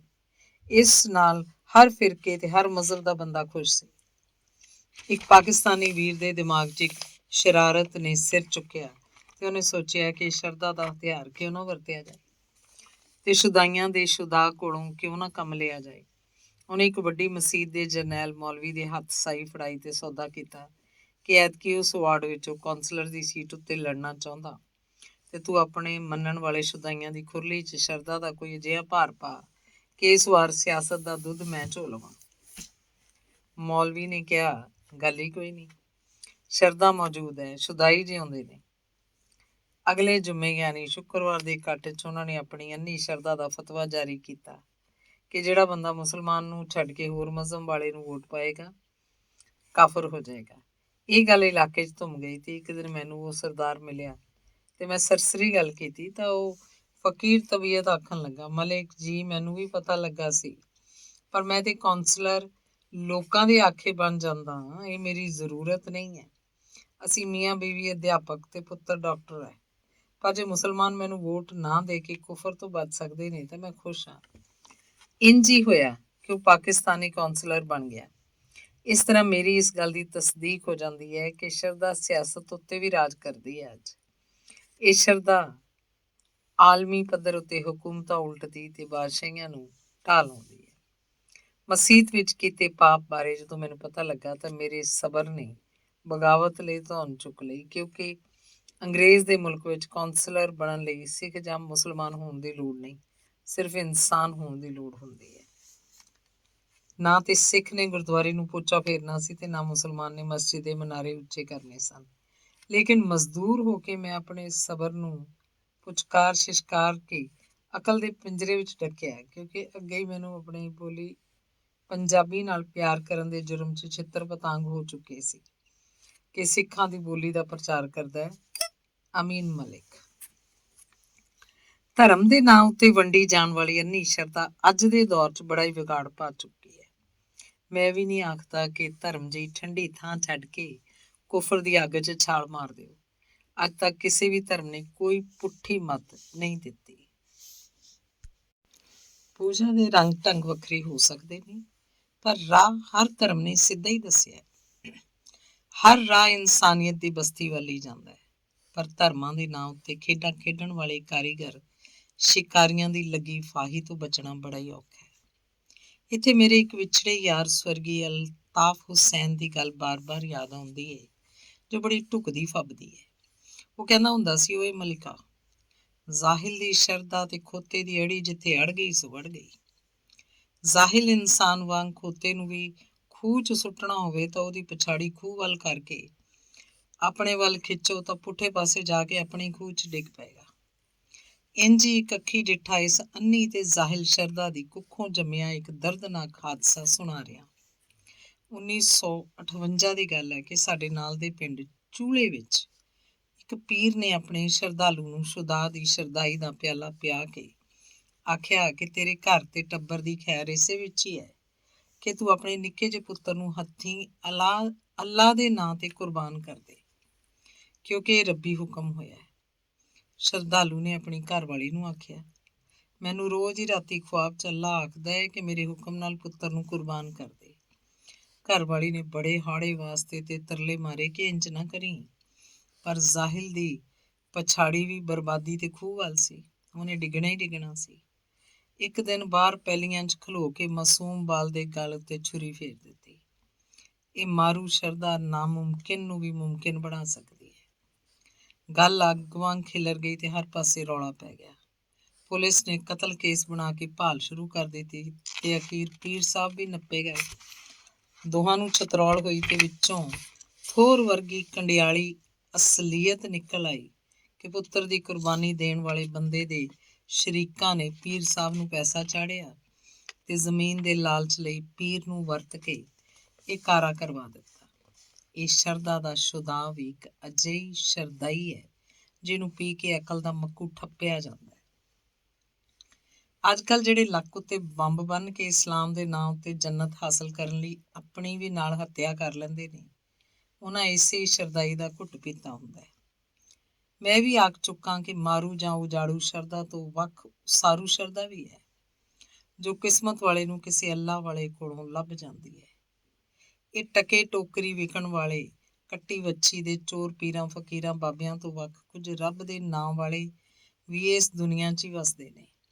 ਮੈਂ ਅਜਿਹੇ ਬੰਦਿਆਂ ਦਾ ਨਾਂ ਲਏ ਬਗੈਰ ਹੀ ਦੱਸਾਂਗਾ ਕਿ ਪ੍ਰਧਾਨ ਮੰਤਰੀ ਨਵਾਜ਼ ਸ਼ਰੀਫ ਉਸ ਵੇਲੇ ਪੰਜਾਬ ਦੇ ਮੁੱਖ ਮੰਤਰੀ ਸਨ ਤੇ ਉਹਨਾਂ ਇੱਕ ਮੋਟੀ ਰਕਮ ਦੇ ਕੇ ਆਪਣੇ ਸੈਕਟਰੀ ਨੂੰ ਟੋਰਿਆ ਕਿ ਉਸ ਰੱਬ ਵਾਲੇ ਬੰਦੇ ਨੂੰ ਮੇਰੇ ਵੱਲੋਂ ਦੇ ਆਵੇ। ਸੈਕਟਰੀ ਨੇ ਜਾ ਕੇ ਰਕਮ ਪੇਸ਼ ਕੀਤੀ ਤੇ ਅੱਗੋਂ ਬਜ਼ੁਰਗ ਨੇ ਆਖਿਆ, ਨਵਾਜ਼ ਸ਼ਰੀਫ ਸਾਹਿਬ ਦਾ ਸ਼ੁਕਰੀਆ ਅਦਾ ਕਰਕੇ ਇਹ ਰਕਮ ਉਹਨਾਂ ਨੂੰ ਮੋੜ ਦਿਓ, ਕਿਉਂਕਿ ਸਾਨੂੰ ਇਹਦੀ ਜ਼ਰੂਰਤ ਨਹੀਂ ਤੇ ਇਸ ਡੇਰੇ ਦੀਆਂ ਜ਼ਰੂਰਤਾਂ ਅਸੀਂ ਆਪਸ 'ਚ ਹੀ ਵੰਡ ਕੇ ਪੂਰੀਆਂ ਕਰ ਲੈਂਦੇ ਹਾਂ। ਸੈਕਟਰੀ ਸਾਹਿਬ ਨੂੰ ਇਹ ਜਵਾਬ ਅੱਜ ਦੀ ਦੁਨੀਆ ਤੋਂ ਬਾਹਰ ਦਾ ਤੇ ਵੱਖਰਾ ਹੀ ਨਜ਼ਰ ਆਇਆ ਤੇ ਆਖਣ ਲੱਗੇ, ਬਜ਼ੁਰਗੋ ਵੇਖ ਲਓ, ਇੰਨੀ ਵੱਡੀ ਰਕਮ ਤੁਹਾਨੂੰ ਕਿਸੇ ਹੋਰ ਨੇ ਪੇਸ਼ ਨਹੀਂ ਕਰਨੀ। ਅੱਗੋਂ ਬਜ਼ੁਰਗ ਨੇ ਕਿਹਾ, ਹਜੂਰ ਏਡੀ ਵੱਡੀ ਰਕਮ ਤੋਂ ਇਨਕਾਰ ਵੀ ਸਾਡੇ ਸਿਵਾ ਕਿਸੇ ਹੋਰ ਨੇ ਨਹੀਂ ਕਰਨਾ।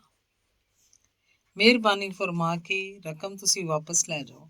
ਮੈਂ ਜ਼ਾਤੀ ਤੌਰ ਉੱਤੇ ਵੀ ਇਸ ਬਜ਼ੁਰਗ ਦੇ ਡੇਰੇ ਉੱਤੇ ਗਿਆ, ਕਿਉਂਕਿ ਉਹਨਾਂ ਬਾਰੇ ਜੋ ਸੁਣਿਆ ਉਹਦੀ ਤਸਦੀਕ ਵੀ ਕਰਨਾ ਚਾਹੁੰਦਾ ਸਾਂ। ਉਸ ਵੱਡੀ ਸਾਰੀ ਮਸੀਤ ਵਿੱਚ ਨਾ ਕੋਈ ਪੀਰ, ਨਾ ਕਿਸੇ ਪੀਰ ਦੀ ਪੰਜਾਂ ਤਾਰਿਆਂ ਵਾਲੀ ਯੂਨੀਫਾਰਮ ਤੇ ਨਾ ਤਿੱਲਾ ਗੋਟਾ ਲੱਗਾ ਰਾਂਝੇ ਵਾਲਾ ਸਿਰ ਉੱਤੇ ਪੱਗੜ, ਨਾ ਕੋਈ ਵੱਖਰੀ ਰੈਜੀਮੈਂਟ ਤੇ ਨਾ ਕੋਈ ਜਰਨੈਲ, ਨਾ ਸਿਪਾਹੀ। ਬਹੁਤ ਸਾਰੇ ਲੋਕ ਉੱਥੋਂ ਹੀ ਖਾ ਕੇ ਉੱਥੇ ਹੀ ਸੌਂ ਜਾਣ ਵਾਲੇ ਸਨ। ਨਾ ਕੋਈ ਚੰਦਾ ਭਾੜਾ, ਨਾ ਕੋਈ ਨਜ਼ਰਾਨਾ ਤੇ ਨਾ ਕੋਈ ਗੋਲਕ। ਉੱਥੇ ਸਾਰੇ ਅਮੀਰਾਂ ਵਰਗੇ ਫਕੀਰ ਹੀ ਨਜ਼ਰ ਆਏ। ਨਾ ਫੁੱਲੀਆਂ ਪਤਾਸੇ ਦੇ ਕੇ ਕਿਸੇ ਪੀਰ ਦੇ ਸਿਰ ਪਗੜੀ ਧਰ ਕੇ ਗੋਡਿਆਂ ਨੂੰ ਹੱਥ ਲਾਉਂਦਾ ਵੇਖਿਆ ਤੇ ਨਾ ਹੀ ਉਸ ਸਾਰੀ ਜੰਜ ਦਾ ਕੋਈ ਲਾੜਾ ਨਜ਼ਰ ਆਇਆ। ਬੜੀ ਭਾਲ ਕਰਕੇ ਇੱਕ ਬਜ਼ੁਰਗ ਲੱਭਿਆ, ਸਲਾਮ ਕਰਕੇ ਹੱਥ ਮਿਲਾਇਆ ਤੇ ਮੈਂ ਅਰਜ਼ ਕੀਤੀ ਕਿ ਬਜ਼ੁਰਗੋ, ਮੇਰੇ ਲਈ ਦੁਆ ਕਰਿਓ ਕਿ ਅੱਲਾ ਮੈਨੂੰ ਨਮਾਜ਼ ਤੇ ਲਾ ਦੇਵੇ ਤੇ ਮੈਂ ਵੀ ਸਿੱਧੇ ਰਾਹ ਤੇ ਚੱਲਾਂ। ਉਹ ਬਜ਼ੁਰਗ ਪਿਆਰ ਨਾਲ ਨਿੰਮਾ ਜਿਹਾ ਮੁਸਕਰਾਇਆ ਤੇ ਆਖਣ ਲੱਗਾ, ਬੇਟਾ ਤੂੰ ਰੋਜ਼ ਆਪਣੀ ਡਿਊਟੀ ਤੇ ਜਾਣਾ ਹੈ, ਤਨਖਾਹ ਲੈਣਾ ਤੇ ਘਰ ਦੇ ਸਾਰੇ ਕੰਮ ਬੜਿਆਰ ਨਾਲ ਵੇਲੇ ਸਿਰ ਕਰਨਾ ਹੈ। ਇਹ ਸਾਰੇ ਕੰਮ ਕਰਨ ਲਈ ਕਿਸੇ ਕੋਲੋਂ ਦੁਆ ਕਰਵਾਉਣਾ ਹੈ।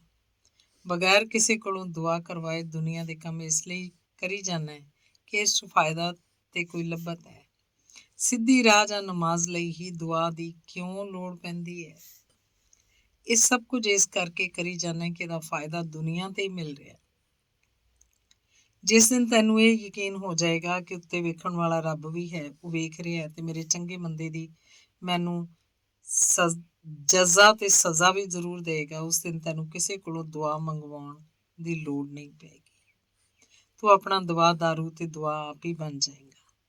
ਤੇਰੀ ਰਾਹ ਆਪ ਹੀ ਸਿੱਧੀ ਹੋ ਜਾਏਗੀ। ਬਸ ਇਹ ਯਕੀਨ ਹੀ ਇੱਕ ਅਜਿਹੀ ਲਾਠੀ ਹੈ ਜੋ ਕਿਸੇ ਵੀ ਇਨਸਾਨ ਨੂੰ ਪਸ਼ੂ ਵਾਂਗ ਕਿਸੇ ਬੁਰਾਈ ਦੀ ਫਸਲ 'ਚ ਮੂੰਹ ਨਹੀਂ ਮਾਰਨ ਦਿੰਦੀ।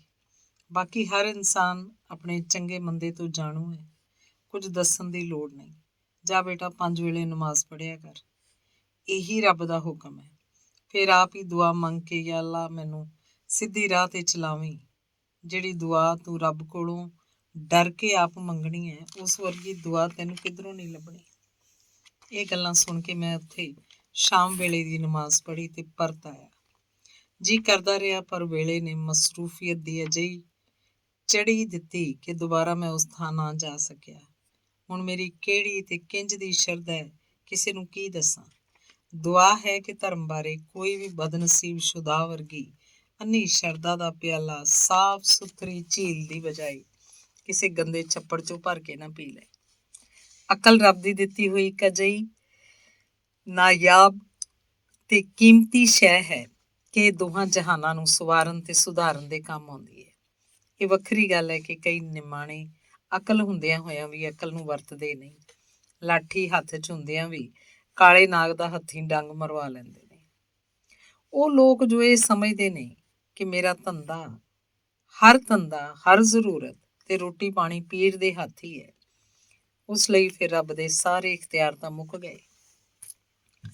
ਇੰਜ ਦੀ ਸੋਚ ਨੂੰ ਗਰਕ ਕਰਨ ਵਾਸਤੇ ਹੀ ਤਾਂ ਮੁੱਲਾਂ, ਪੀਰ, ਮੁਲਾਣੇ ਤੇ ਬਾਬੇ ਆਖਦੇ ਨੇ ਕਿ ਧਰਮ ਤੇ ਸ਼ਰਧਾ ਬਾਰੇ ਸੋਚਣ ਵਾਲਾ ਕਾਫਰ ਹੋ ਜਾਂਦਾ ਹੈ। ਪ੍ਰੋਫੈਸਰ ਮੋਹਨ ਸਿੰਘ ਕਿੰਨੀ ਸੋਹਣੀ ਮੱਤ ਦੇ ਗਿਆ ਕਿ ਲਾਈ ਲੱਗ ਮੋਮਨ ਨਾਲੋਂ ਖੋਜੀ ਕਾਫਰ ਚੰਗਾ। ਇਹ ਕਹਾਣੀ ਮੈਂ ਇਸ ਕਰਕੇ ਸੁਣਾਈ ਹੈ ਕਿ ਇੱਕ ਮੁੱਢੋਂ ਹੀ ਹਰ ਕਿਸੇ ਦੀ ਦਿੱਤੀ ਹੋਈ ਮੱਤ ਨੂੰ ਮਿੱਟੀ 'ਚ ਮਿਲਾਉਣਾ ਦਰੁਸਤ ਨਹੀਂ। ਇਸ ਦੁਨੀਆ 'ਚ ਸਿੱਧੀ ਰਾਹ ਦੱਸਣ ਵਾਲੇ ਵੀ ਅਜੇ ਜਿਉਂਦੇ ਨੇ। ਹੁਣ ਮੈਨੂੰ ਕੋਈ ਇਹ ਸਵਾਲ ਵੀ ਕਰ ਸਕਦਾ ਹੈ ਕਿ ਚੰਗੇ ਬੰਦੇ ਦੀ ਪਛਾਣ ਕਰਨ ਦੀ ਕਸੌਟੀ ਤੇ ਤੋਲ ਜੋਕ ਕਿੱਥੋਂ ਲੱਭਦਾ ਹੈ। ਪਹਿਲੀ ਗੱਲ ਤਾਂ ਇਹ ਹੈ ਕਿ ਰੱਬ ਦਾ ਦਿੱਤਾ ਹੋਇਆ ਤੋਹਫਾ ਅਕਲ ਹੈ। ਇਸ ਅਕਲ ਦੀ ਵਰਤੋਂ ਨਾ ਕਰਨ ਵਾਲਾ ਇੰਝ ਹੀ ਹੈ ਜਿਵੇਂ ਕੋਈ ਅਲਕ ਵਿਛੇਰੇ ਉੱਤੇ ਬਗੈਰ ਵਾਗਾਂ ਤੋਂ ਬਹਿ ਕੇ ਛਾਂਟਾ ਮਾਰਦੇ। ਜੇ ਅਸੀਂ ਧੀ ਭੈਣ ਦਾ ਸਾਕ ਕਰਨ ਲੱਗਿਆਂ ਮੁੰਡੇ ਵਾਲਿਆਂ ਦੀ ਗਲੇ ਮੁਹੱਲੇ 'ਚ ਜਾਣ ਗੁਆਂਢ ਤੋਂ ਉਹਨਾਂ ਦੀ ਸੂਹ ਜ਼ਰੂਰ ਲੈਂਦੇ ਹਨ ਤਾਂ ਉਹਨਾਂ ਦੀ ਹਵਾ ਕਿੰਝਦੀ ਹੈ, ਉਹਨਾਂ ਦਾ ਅੱਗਾ ਪਿੱਛਾ, ਚਾਲ ਚੱਲਣ, ਲੱਛਣ ਚਾਲੇ ਵੇਖੇ ਪਰਖੇ ਜਾਂਦੇ ਨੇ। ਇਸੇ ਤਰ੍ਹਾਂ ਕਿਸੇ ਪੀਰ ਬਾਬੇ ਦੀ ਸ਼ਰਧਾ ਦਾ ਗਲ ਪਵਾਉਣ ਤੋਂ ਪਹਿਲਾਂ ਉਹਦਾ ਰਹਿਣ ਸਹਿਣ, ਖਾਣ ਪੀਣ, ਰੋਟੀ ਟੁਕਦਾਰ ਤੇ ਘਰ ਕੁੱਲਾ ਵੇਖਣਾ ਵੀ ਜ਼ਰੂਰੀ ਹੈ। ਮੈਂ ਤੇ ਆਪਣੇ ਪੀਰ ਨੂੰ ਪਹਿਲਾ ਸਵਾਲ ਇਹ ਕਰਾਂਗਾ ਕਿ ਬਾਬਾ ਜੀ ਤੁਹਾਡਾ ਜ਼ਰੀਆ ਮੁਆਸ਼ ਯਾਨੀ ਰੋਟੀ ਦਾ ਕੀ ਆਸਰਾ ਹੈ। ਜੇ ਉਹ ਆਖੇ ਕਿ ਮੇਰੇ ਮੁਰੀਦ, ਚੇਲੇ ਜਾਂ ਸ਼ਰਧਾਲੂ ਹੀ ਮੇਰੇ ਘਰ ਕਿਸੇ ਸ਼ੈ ਦੀ ਘਾਟ ਨਹੀਂ ਆਉਣ ਦਿੰਦੇ ਤੇ ਮੈਂ ਉਸ ਪੀਰ ਨੂੰ ਪੈਰ ਉੱਤੇ ਹੀ ਆਖਰੀ ਸਲਾਮ ਆਖਾਂਗਾ। ਜੇ ਇਸਲਾਮ ਦੇ ਮੋਢੀ, ਮੁਸਲਮਾਨੀ ਧਰਮ ਦੇ ਬਾਨੀ ਤੇ ਇਸ ਰਾਹ ਉੱਤੇ ਚੱਲ ਪਾਉਣ ਵਾਲੇ ਹਜ਼ਰਤ ਮੁਹੰਮਦ ਸਾਹਿਬ ਦੁਨੀਆ ਭਰ ਦੀ ਗਰੀਬੀ ਝੱਲ ਕੇ ਊਠ ਤੇ ਬੱਕਰੀਆਂ ਚਾਰ ਕੇ ਬਾਲਣ ਵੀ ਆਪ ਇਕੱਠਾ ਕਰਦੇ ਰਹੇ ਨੇ ਤੇ ਫਿਰ ਉਹਦੇ ਇਸਲਾਮ ਦੀ ਵਿਸਾਖੀ ਬਣਾ ਕੇ ਦੌੜਨ ਵਾਲੇ ਪੀਰ ਲੋਕਾਂ ਦੇ ਮਾਲ ਉੱਤੇ ਮੌਜਾਂ ਕਿਵੇਂ ਲੁੱਟ ਸਕਦੇ ਨੇ। ਜੇ ਹਜ਼ਰਤ ਮੁਹੰਮਦ ਸਾਹਿਬ ਨੇ ਆਪਣੀ ਰੋਜ਼ੀ ਆਪਣੇ ਹੱਥ ਨਾਲ ਕਮਾ ਕੇ ਖਾਧੀ ਹੈ ਤਾਂ ਪੀਰ ਸਾਹਿਬ ਉਹਨਾਂ ਨਾਲੋਂ ਉੱਚੇ ਕਿਵੇਂ ਹੋ ਗਏ। ਜੇ ਚਾਹੁੰਦੇ ਤਾਂ ਉਹ ਸੋਨੇ ਦੇ ਘਰ 'ਚ ਰਹਿ ਸਕਦੇ ਸਨ, ਪਰ ਕੱਚੇ ਕੋਠੇ 'ਚ ਜ਼ਿੰਦਗੀ ਗੁਜ਼ਾਰੀ ਤੇ 2 ਲੀੜਿਆਂ 'ਚ ਦੁਨੀਆ ਤੋਂ ਚਲੇ ਗਏ। ਇਹ ਤਾਂ ਹੈ ਮੇਰੀ ਪਹਿਲੀ ਪਰਖ। ਇਸ ਤੋਂ ਬਾਅਦ ਹਰ ਕੋਈ ਜਾਣਦਾ ਕਿ ਅੱਲਾ ਵਾਲੇ ਨੂੰ ਜਾਂ ਕਿਸੇ ਫਕੀਰ ਨੂੰ ਨਾ ਅਮੀਰ ਬਣਨ ਦਾ ਸ਼ੌਕ ਹੈ ਤੇ ਨਾ ਅਮੀਰ ਅਖਵਾਉਣ ਦਾ ਚਾਅ। ਜੇ ਉਸ ਪੀਰ ਜਾਂ ਖੌਤੀ ਫਕੀਰ ਦੇ ਸਾਰੇ ਚਾਲੇ ਤੇ ਠਾਠ ਬਾਠ ਅਮੀਰਾਂ ਵਾਲੇ ਨੇ ਤਾਂ ਉਹ ਅੱਲਾ ਵਾਲਾ ਨਹੀਂ ਹੋ ਸਕਦਾ। ਗੱਲ ਚੰਗੀ ਹੈ ਜਾਂ ਮੰਦੀ, ਪਰ ਮੈਂ ਇੱਕ ਅਜਿਹੀ ਮਹਿਫਿਲ ਵਿੱਚੋਂ ਵੀ ਉਠਾਇਆ ਸਾਂ ਜਿੱਥੇ ਮੇਰੀ ਸ਼ਰਧਾ ਦਾ ਸੂਰਜ ਨਹੀਂ ਸੀ ਡੁੱਬਦਾ। ਇੱਕ ਮਸੀਤ ਵਿੱਚ ਲੋਕਾਂ ਨੂੰ ਚੰਦਾ ਇਕੱਠਾ ਕਰਕੇ ਰੱਬ ਦੇ ਨਾਂ ਦਾ ਲੰਗਰ ਪਾਣੀ ਛਕਾਉਣਾ ਸੀ ਤੇ ਮੇਰੇ ਜਹਿ ਨੂੰ ਵੀ ਆਵਾਜ਼ ਮਾਰ ਲਈ। ਮੁੱਖ ਮਹਿਮਾਨ ਉਸ ਮਸੀਤ ਦੇ ਇਮਾਮ ਤੇ ਪੀਰ ਸਾਹਿਬ ਸਨ। ਸਾਰੀ ਦੁਨੀਆ ਥੱਲੇ ਵਿਛੇ ਖੂਬਸੂਰਤ ਕਾਲੀਨ ਉੱਤੇ ਬੈਠੀ ਸੀ ਤੇ ਜਰਨੈਲੀ ਚੋਲਾ ਪਾ ਕੇ ਆਏ ਪੀਰ ਜੀ ਨੂੰ ਮਸੀਤੇ ਰੱਬ ਦੇ ਘਰ ਦੀ ਮੇਜ਼ ਕੁਰਸੀ ਲਾ ਦਿੱਤੀ ਗਈ।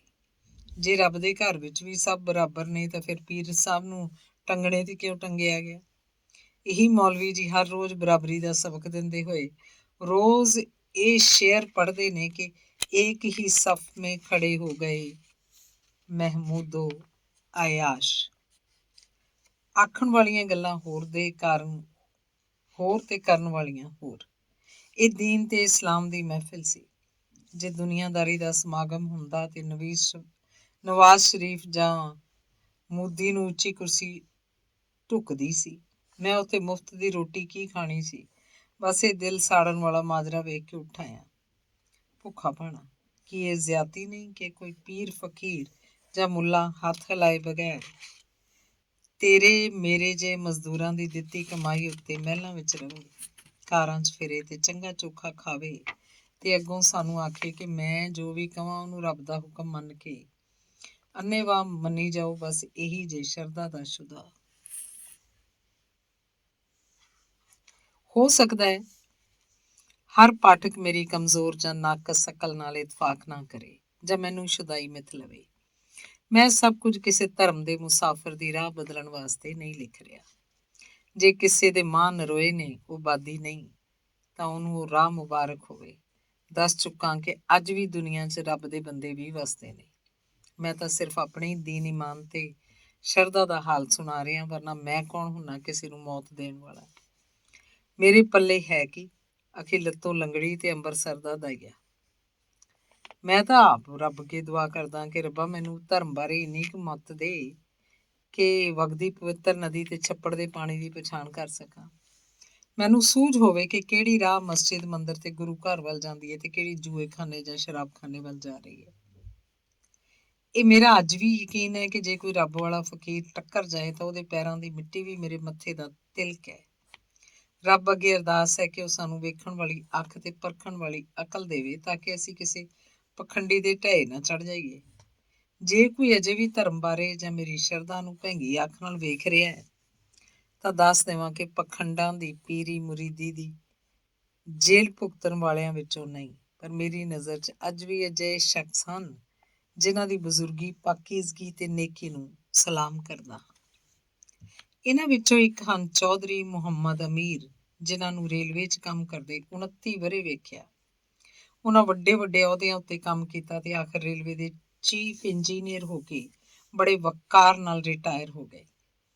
ਉਹ ਇੱਕ ਨਿੱਕੇ ਜਿਹੇ ਕਸਬੇ ਚੱਕਰਵਾਲ ਦੇ ਜੰਮਪਲ ਨੇ, ਜੋ ਸਾਬਕਾ ਪ੍ਰਧਾਨ ਮੰਤਰੀ ਡਾਕਟਰ ਮਨਮੋਹਨ ਸਿੰਘ ਜੀ ਤੇ ਬੜੇ ਵੱਡੇ ਗੀਤਕਾਰ ਮਦਨ ਮੋਹਨ ਦੀ ਵੀ ਜੰਮਣ ਭੋਏ ਹੈ। ਚੌਧਰੀ ਸਾਹਿਬ ਰਿਟਾਇਰ ਹੋ ਕੇ ਇਸ ਪਿੰਡ ਵਰਗੀ ਜਗ੍ਹਾ ਦੇ ਇੱਕ ਮੁਹੱਲੇ 'ਚ ਜ਼ਿੰਦਗੀ ਗੁਜ਼ਾਰਨ ਲੱਗ ਪਏ। ਇੰਨੀ ਹੈਸੀਅਤ ਦਾ ਬੰਦਾ ਜੋ ਰੇਲਵੇ ਦਾ ਮਾਲਕ ਬਣ ਕੇ ਰਿਟਾਇਰ ਹੋਇਆ, ਆਪਣੀ ਮਿੱਟੀ ਤੇ ਜਾ ਵਸਿਆ। ਉਹਦੇ ਥੱਲੇ ਕੰਮ ਕਰਨ ਵਾਲੇ ਅਫਸਰ ਅੱਜ ਵੱਡੇ ਵੱਡੇ ਸ਼ਹਿਰਾਂ 'ਚ ਇੱਕ ਇੱਕ ਏਕੜ ਜ਼ਮੀਨ ਦੀ ਕੋਠੀ ਬਣਾ ਕੇ ਰਹਿ ਰਹੇ ਨੇ। ਚੌਧਰੀ ਸਾਹਿਬ ਕਦੇ ਮੇਰੇ ਵੀ ਅਫਸਰ ਹੁੰਦੇ ਸਨ ਤੇ ਮੈਂ ਉਸ ਵੇਲੇ ਵੀ ਇਸ ਫਕੀਰ ਤਬੀਅਤ ਇਨਸਾਨ ਦੀ ਅਜ਼ਮਤ ਅਤੇ ਇਨਸਾਨੀਅਤ ਨੂੰ ਸਲਾਮ ਕਰਦਾ ਸਾਂ। ਉਹ ਆਪਣੇ ਦਫ਼ਤਰ ਵਿੱਚ ਭੋਏ ਉੱਤੇ ਹੀ 5 ਨਮਾਜ਼ਾਂ ਪੜ੍ਹਦੇ ਵੇਖੇ। ਮੈਂ ਵੀ ਰਿਸ਼ਵਤ ਦੇ ਗੁਨਾਹ ਤੋਂ ਇਨਕਾਰ ਕਰਨ ਦੇ ਜੁਰਮ ਵਿੱਚ ਰਿਟਾਇਰਮੈਂਟ ਲੈ ਕੇ ਲੰਦਨ ਆ ਗਿਆ, ਪਰ ਚੌਧਰੀ ਅਮੀਰ ਮੈਨੂੰ ਹਰ ਥਾਂ ਯਾਦ ਆਉਂਦਾ ਰਿਹਾ। ਉਂਝ ਵੀ ਆਪਣੀ ਚੰਗੀ ਜਾਂ ਬੁਰੀ ਆਦਤ ਮੂਜਬ ਨਾ ਕਿਸੇ ਚੰਗੇ ਦੀ ਉਂਗਲੀ ਛੱਡੀ ਤੇ ਨਾ ਹੀ ਕਦੇ ਬੁਰੇ ਦਾ ਖਹਿੜਾ ਛੱਡਿਆ। ਮੈਂ ਲਾਹੌਰ ਜਾ ਕੇ ਚੌਧਰੀ ਸਾਹਿਬ ਦੀ ਭਾਲ ਕੀਤੀ। ਪਤਾ ਲੱਗਾ ਕਿ ਉਹ ਫਕੀਰ ਆਪਣੇ ਪਿੰਡ ਚੱਕਵਾਲ ਵਿੱਚ ਹੀ ਝੁੱਗੀ ਪਾਈ ਬੈਠਾ ਹੈ। ਲੱਭ ਲਵਾ ਕੇ ਫੋਨ ਤੇ ਰਾਬਤਾ ਕੀਤਾ, ਹਾਲ ਚਾਲ ਪੁੱਛਿਆ। ਆਖਣ ਲੱਗੇ, ਅਮੀਨ, ਇਹ ਸ਼ਹਿਰਾਂ ਦੇ ਸ਼ੋਰ ਸ਼ਰਾਬੇ ਤੇ ਕਾਰਾਂ ਕੋਠੀਆਂ ਸਰਕਾਰੀ ਮਹਿਕਮੇ ਵਿੱਚ ਹੀ ਵੇਖ ਚੁੱਕਾ। ਇਹ ਪਿੰਡ ਮੇਰੀ ਮਿੱਟੀ ਹੈ ਤੇ ਇੱਕ ਦਿਨ ਇਸ ਮਿੱਟੀ ਵਿੱਚ ਹੀ ਜਾਣਾ। ਮੈਂ ਕੰਮ ਕਾਜ ਵੱਲੋਂ ਪੁੱਛਿਆ ਤਾਂ ਆਖਣ ਲੱਗੇ, ਅਮੀਨ, ਰੱਟਾ ਤਾਂ ਸਾਰਾ ਇਸ ਰੋਟੀ ਦਾ ਹੀ ਹੁੰਦਾ ਹੈ, ਉਸ ਲਈ ਮੇਰੀ ਪੈਨਸ਼ਨ ਵੀ ਜ਼ਿਆਦਾ ਹੈ। ਜੇ ਜੋ ਕੁਝ ਹੋਰ ਰੇਲਵੇ ਵੱਲੋਂ ਮਿਲਿਆ ਉਸ ਨਾਲ ਪਿੰਡ 'ਚ ਇੱਕ ਮਸੀਤ ਸ਼ੁਰੂ ਕਰ ਦਿੱਤੀ ਹੈ ਤੇ ਗਲੀਆਂ ਵਿੱਚ ਗਰੀਬਾਂ ਦੇ ਆਵਾਰਾ ਫਿਰਦੇ ਬਾਲਾਂ ਨੂੰ ਫੜ ਫੜ ਕੇ ਮਸੀਤੇ ਲੈ ਆਏ ਆ ਤੇ ਪੜ੍ਹਾ ਛੱਡਦਾ। ਇਹ ਤੋਂ ਚੰਗਾ ਮੈਨੂੰ ਕੋਈ ਕਾਰੋਬਾਰ ਨਹੀਂ ਸੀ ਲੱਗਿਆ। ਇੱਕ ਪੁੱਤਰ ਹੈ ਜੋ ਬੜਾ ਤਾਬੇਦਾਰ ਡਾਕਟਰ ਹੈ। ਨਾ ਮੇਰੇ ਉੱਤੇ ਕਿਸੇ ਦਾ ਭਾਰ ਤੇ ਨਾ ਹੀ ਮੈਂ ਕਿਸੇ ਉੱਤੇ ਭਾਰ।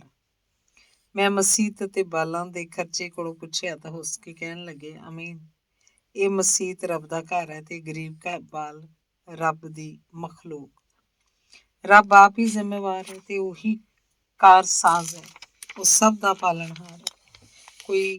ਕਈ ਖਾਂਦੇ ਪੀਂਦੇ ਲੋਕ ਮਸੀਤ ਦੀਆਂ ਇੱਟਾਂ, ਸੀਮੈਂਟ ਤੇ ਬਾਲਾਂ ਦੀ ਮਦਦ ਕਰ ਛੱਡਦੇ ਨੇ ਤੇ ਮੈਂ ਲੰਦਨ ਤੋਂ ਡਰਦੇ ਡਰਦੇ ਨੇ ਚੱਕਵਾਲ ਫੋਨ ਕੀਤਾ ਤੇ ਚੌਧਰੀ ਸਾਹਿਬ ਦੀ ਮਿੰਨਤ ਕੀਤੀ ਕਿ ਜੇ ਮੈਂ ਰੱਬ ਦੇ ਘਰ ਜਾਂ ਉਹਦੀ ਮਖਲੂਕ ਦੀ ਮਦਦ ਕਰਨਾ ਚਾਹਾਂ ਤਾਂ ਕਬੂਲ ਕਰ ਲਓਗੇ।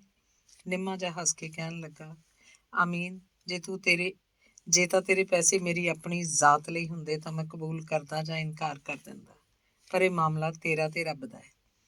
ਇੰਝ ਹੀ ਸਮਝ ਕੇ ਤੂੰ ਟਿਕਟ ਲੈ ਕੇ ਗੱਡੀ ਬਹਿ ਜਾਂਦਾ ਹੈ ਤੇ ਡਰਾਈਵਰ ਕੋਲੋਂ ਇਜਾਜ਼ਤ ਮੰਗਣ ਦੀ ਲੋੜ ਨਹੀਂ ਹੁੰਦੀ, ਕਿਉਂਕਿ ਟਿਕਟ ਦੇ ਪੈਸੇ ਉੱਤੇ ਹਕੂਮਤ ਕੋਲ ਚਲੇ ਜਾਂਦੇ ਨੇ ਤੇ ਡਰਾਈਵਰ ਸਿਰਫ ਗੱਡੀ ਚਲਾ ਰਿਹਾ ਹੈ।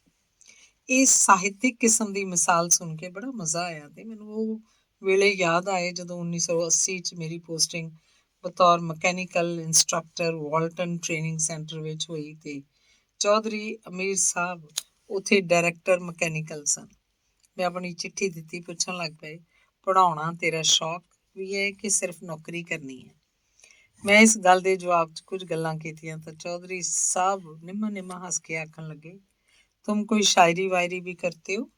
मैं ना च जवाब देता। आखन लगे, गुफ्तगू तो शायरों जैसी करते हो या किसी यूनियन के लीडर दिखाई देते हो। ਅੱਜ ਸੋਚਦਾ ਕਿ ਜਦੋਂ ਮੇਰਾ ਸਾਹਿਤ ਨਾਲ ਕੋਈ ਲੈਣਾ ਦੇਣਾ ਨਹੀਂ ਸੀ, ਚੌਧਰੀ ਅਮੀਰ ਨੇ ਮੇਰੇ ਵਿੱਚ ਜ਼ਹਾਨਤ ਨਾਲ ਹੀ ਵੇਖ ਲਿਆ ਸੀ। ਕੁਝ ਚਿਰ ਬਾਅਦ ਅੱਲਾ ਵਾਲੇ ਬੰਦੇ ਨਾਲ ਕੰਮ ਕਰਨ ਦਾ ਸਵਾਦ ਹੀ ਲਿਆ ਤੇ ਫਿਰ ਡਿਪਟੀ ਚੀਫ ਇੰਜੀਨੀਅਰ ਹੋ ਕੇ ਉਹ ਹੈੱਡਕੁਆਟਰ ਚਲੇ ਗਏ। ਪਰ ਉਹ ਜਿੱਥੇ ਵੀ ਗਏ ਮੇਰੀ ਸ਼ਰਧਾ ਉਹਨਾਂ ਦਾ ਪਿੱਛਾ ਕਰਦੀ ਰਹੀ। ਚੌਧਰੀ ਸਾਹਿਬ ਤੋਂ ਬਾਅਦ ਵਾਲਟਨ ਰਿਸ਼ਵਤ ਦਾ ਸੂਰ ਖਾਣ ਵਾਲੇ ਆ ਗਏ ਤੇ ਮੈਂ ਆਪਣੇ ਪੈਸੇ ਸਮੇਤ ਰਿਸ਼ਵਤ ਖਾਣ ਵਾਲੇ ਨੂੰ ਵੀ ਲੱਤ ਮਾਰ ਆਇਆ ਤੇ ਨੌਕਰੀ ਛੱਡ ਕੇ ਲੰਦਨ ਆ ਗਿਆ। ਇਹ ਕਿੱਸਾ ਵਿਸ਼ੇ ਤੋਂ ਹਟ ਕੇ ਹੈ, ਪਰ ਇਸ ਲਈ ਦੱਸਣਾ ਪਿਆ ਹੈ ਕਿ ਸ਼ਰਤਾਂ ਤੋਂ ਮੈਂ ਵੀ ਖਾਲੀ ਨਹੀਂ। ਮੈਂ ਅੱਜ ਵੀ ਪਿੰਡ ਚੱਕਵਾਲ ਵਿੱਚ ਬਣਨ ਵਾਲੀ ਮਸੀਤ ਤੇ ਉੱਥੇ ਪੜ੍ਹਨ ਵਾਲੇ ਗਰੀਬਾਂ ਦੇ ਬਾਲਾਂ ਲਈ ਸਭ ਕੁਝ ਵਾਰਨ ਨੂੰ ਤਿਆਰ ਹਾਂ। ਚੌਧਰੀ ਅਮੀਰ ਕੋਈ ਪੀਰ, ਮੁੱਲਾ ਜਾਂ ਪੰਡਤ ਭਾਈ ਨਹੀਂ, ਨਾ ਹੀ ਉਹਨੇ ਕਦੀ ਮੇਰੇ ਕੋਲੋਂ ਕੁਝ ਮੰਗਿਆ। ਕੁਝ ਦੇਵਾਂ ਵੀ ਤਾਂ ਸ਼ੁਕਰੀਆ ਵੀ ਕਦੀ ਅਦਾ ਨਹੀਂ ਕਰਦੇ, ਕਿਉਂਕਿ ਉਹ ਜਾਣਦੇ ਨੇ ਕਿ ਪੈਸੇ ਰੱਬ ਨੂੰ ਦਿੱਤੇ ਤੇ ਰੱਬ ਹੀ ਸ਼ੁਕਰੀਆ ਅਦਾ ਕਰੇਗਾ। ਸੋ ਮੈਂ ਅਰਜ਼ ਕਰ ਰਿਹਾ ਸਾਂ ਕਿ ਯਕੀਨ ਦਾ ਕੋਠਾ ਛੱਤਣ ਲਈ ਸ਼ਰੀਂ ਦਾ ਨਹੀਂ, ਟਾਹਲੀ ਸ਼ਤੂਤ ਜਾਂ ਫਲਾਵਾ ਦਾ ਸ਼ਤੀਰ ਪਾਓ, ਤਾਂ ਕਿ ਇਹਨੂੰ ਘੁਣ ਸਿਉਂਕ ਜਾਂ ਖੱਪਰ ਨਾ ਲੱਗੇ। ਸਾਗ ਪਤੀਲੇ ਦੀ ਬਜਾਏ ਮਿੱਟੀ ਦੀ ਹਾਂਡੀ 'ਚ ਹੀ ਪੱਕਦਾ ਹੈ, ਜਿਵੇਂ ਝੋਨੇ ਦੀ ਪਨੀਰੀ ਕਦੀ ਬਰੇਤੇ ਜਾਂ ਮੈਰੇ 'ਚ ਨਹੀਂ ਉੱਗਦੀ। ਹੈਰਾਨੀ ਤਾਂ ਇਹ ਹੈ ਕਿ ਜੇ ਕੋਈ ਜੱਚਦੀ, ਮਿਚਦੀ, ਰਲਦੀ, ਮਿਲਦੀ ਜਾਂ ਕੋਈ ਚੱਜਦੀ ਪੁੱਜਦੀ ਸ਼ਰਧਾ ਹੋਵੇ ਤਾਂ ਬੰਦਾ ਆਖ ਸਕਦਾ ਹੈ ਕਿ ਚਲੋ ਭੁਲੇਖਾ ਲੱਗ ਗਿਆ। ਪਰ ਜੇ ਕੋਈ ਲੰਡਨ 'ਚ ਬਾਲਾਂ ਦੇ ਗੁਜ਼ਾਰੇ ਲਈ ਬੇਕਾਰੀ ਭੱਤਾ ਲੈਣ ਵਾਲੇ ਬੰਦੇ ਨੂੰ ਸ਼ਰਧਾ ਦਾ ਸ਼ੁਦਾ ਚੰਬੜ ਗਿਆ ਤੇ ਉਹ ਆਪਣੇ ਬਾਲਾਂ ਦੇ ਮੂੰਹ 'ਚ ਰੋਟੀ ਖੋ ਕੇ ਇੱਕ ਐਸੇ ਪੀਰ ਦੇ ਪੈਰਾਂ ਵਿੱਚ ਪੈਸੇ ਰੱਖੀ ਜਾ ਰਿਹਾ ਜਿਸ ਕੋਲ 7 ਕਰੋੜ ਦੇ 3 ਮਕਾਨ ਤੇ ਥੱਲੇ 40 ਲੱਖ ਰੁਪਏ ਦੀ ਕਾਰ ਵੀ ਹੈ, ਜਿਹਨੂੰ ਉਹਦਾ ਡਰਾਈਵਰ ਚਲਾਉਂਦਾ ਹੈ। ਅਜਿਹੇ ਵਿੱਚ ਮਾੜੇ ਮੋਟੇ ਅਨਪੜ੍ਹ ਮਾਤੜਾਂ ਦੀ ਸ਼ਰਧਾ ਦਾ ਕੀ ਹਾਲ ਹੋਵੇਗਾ। ਧੰਨਵਾਦ।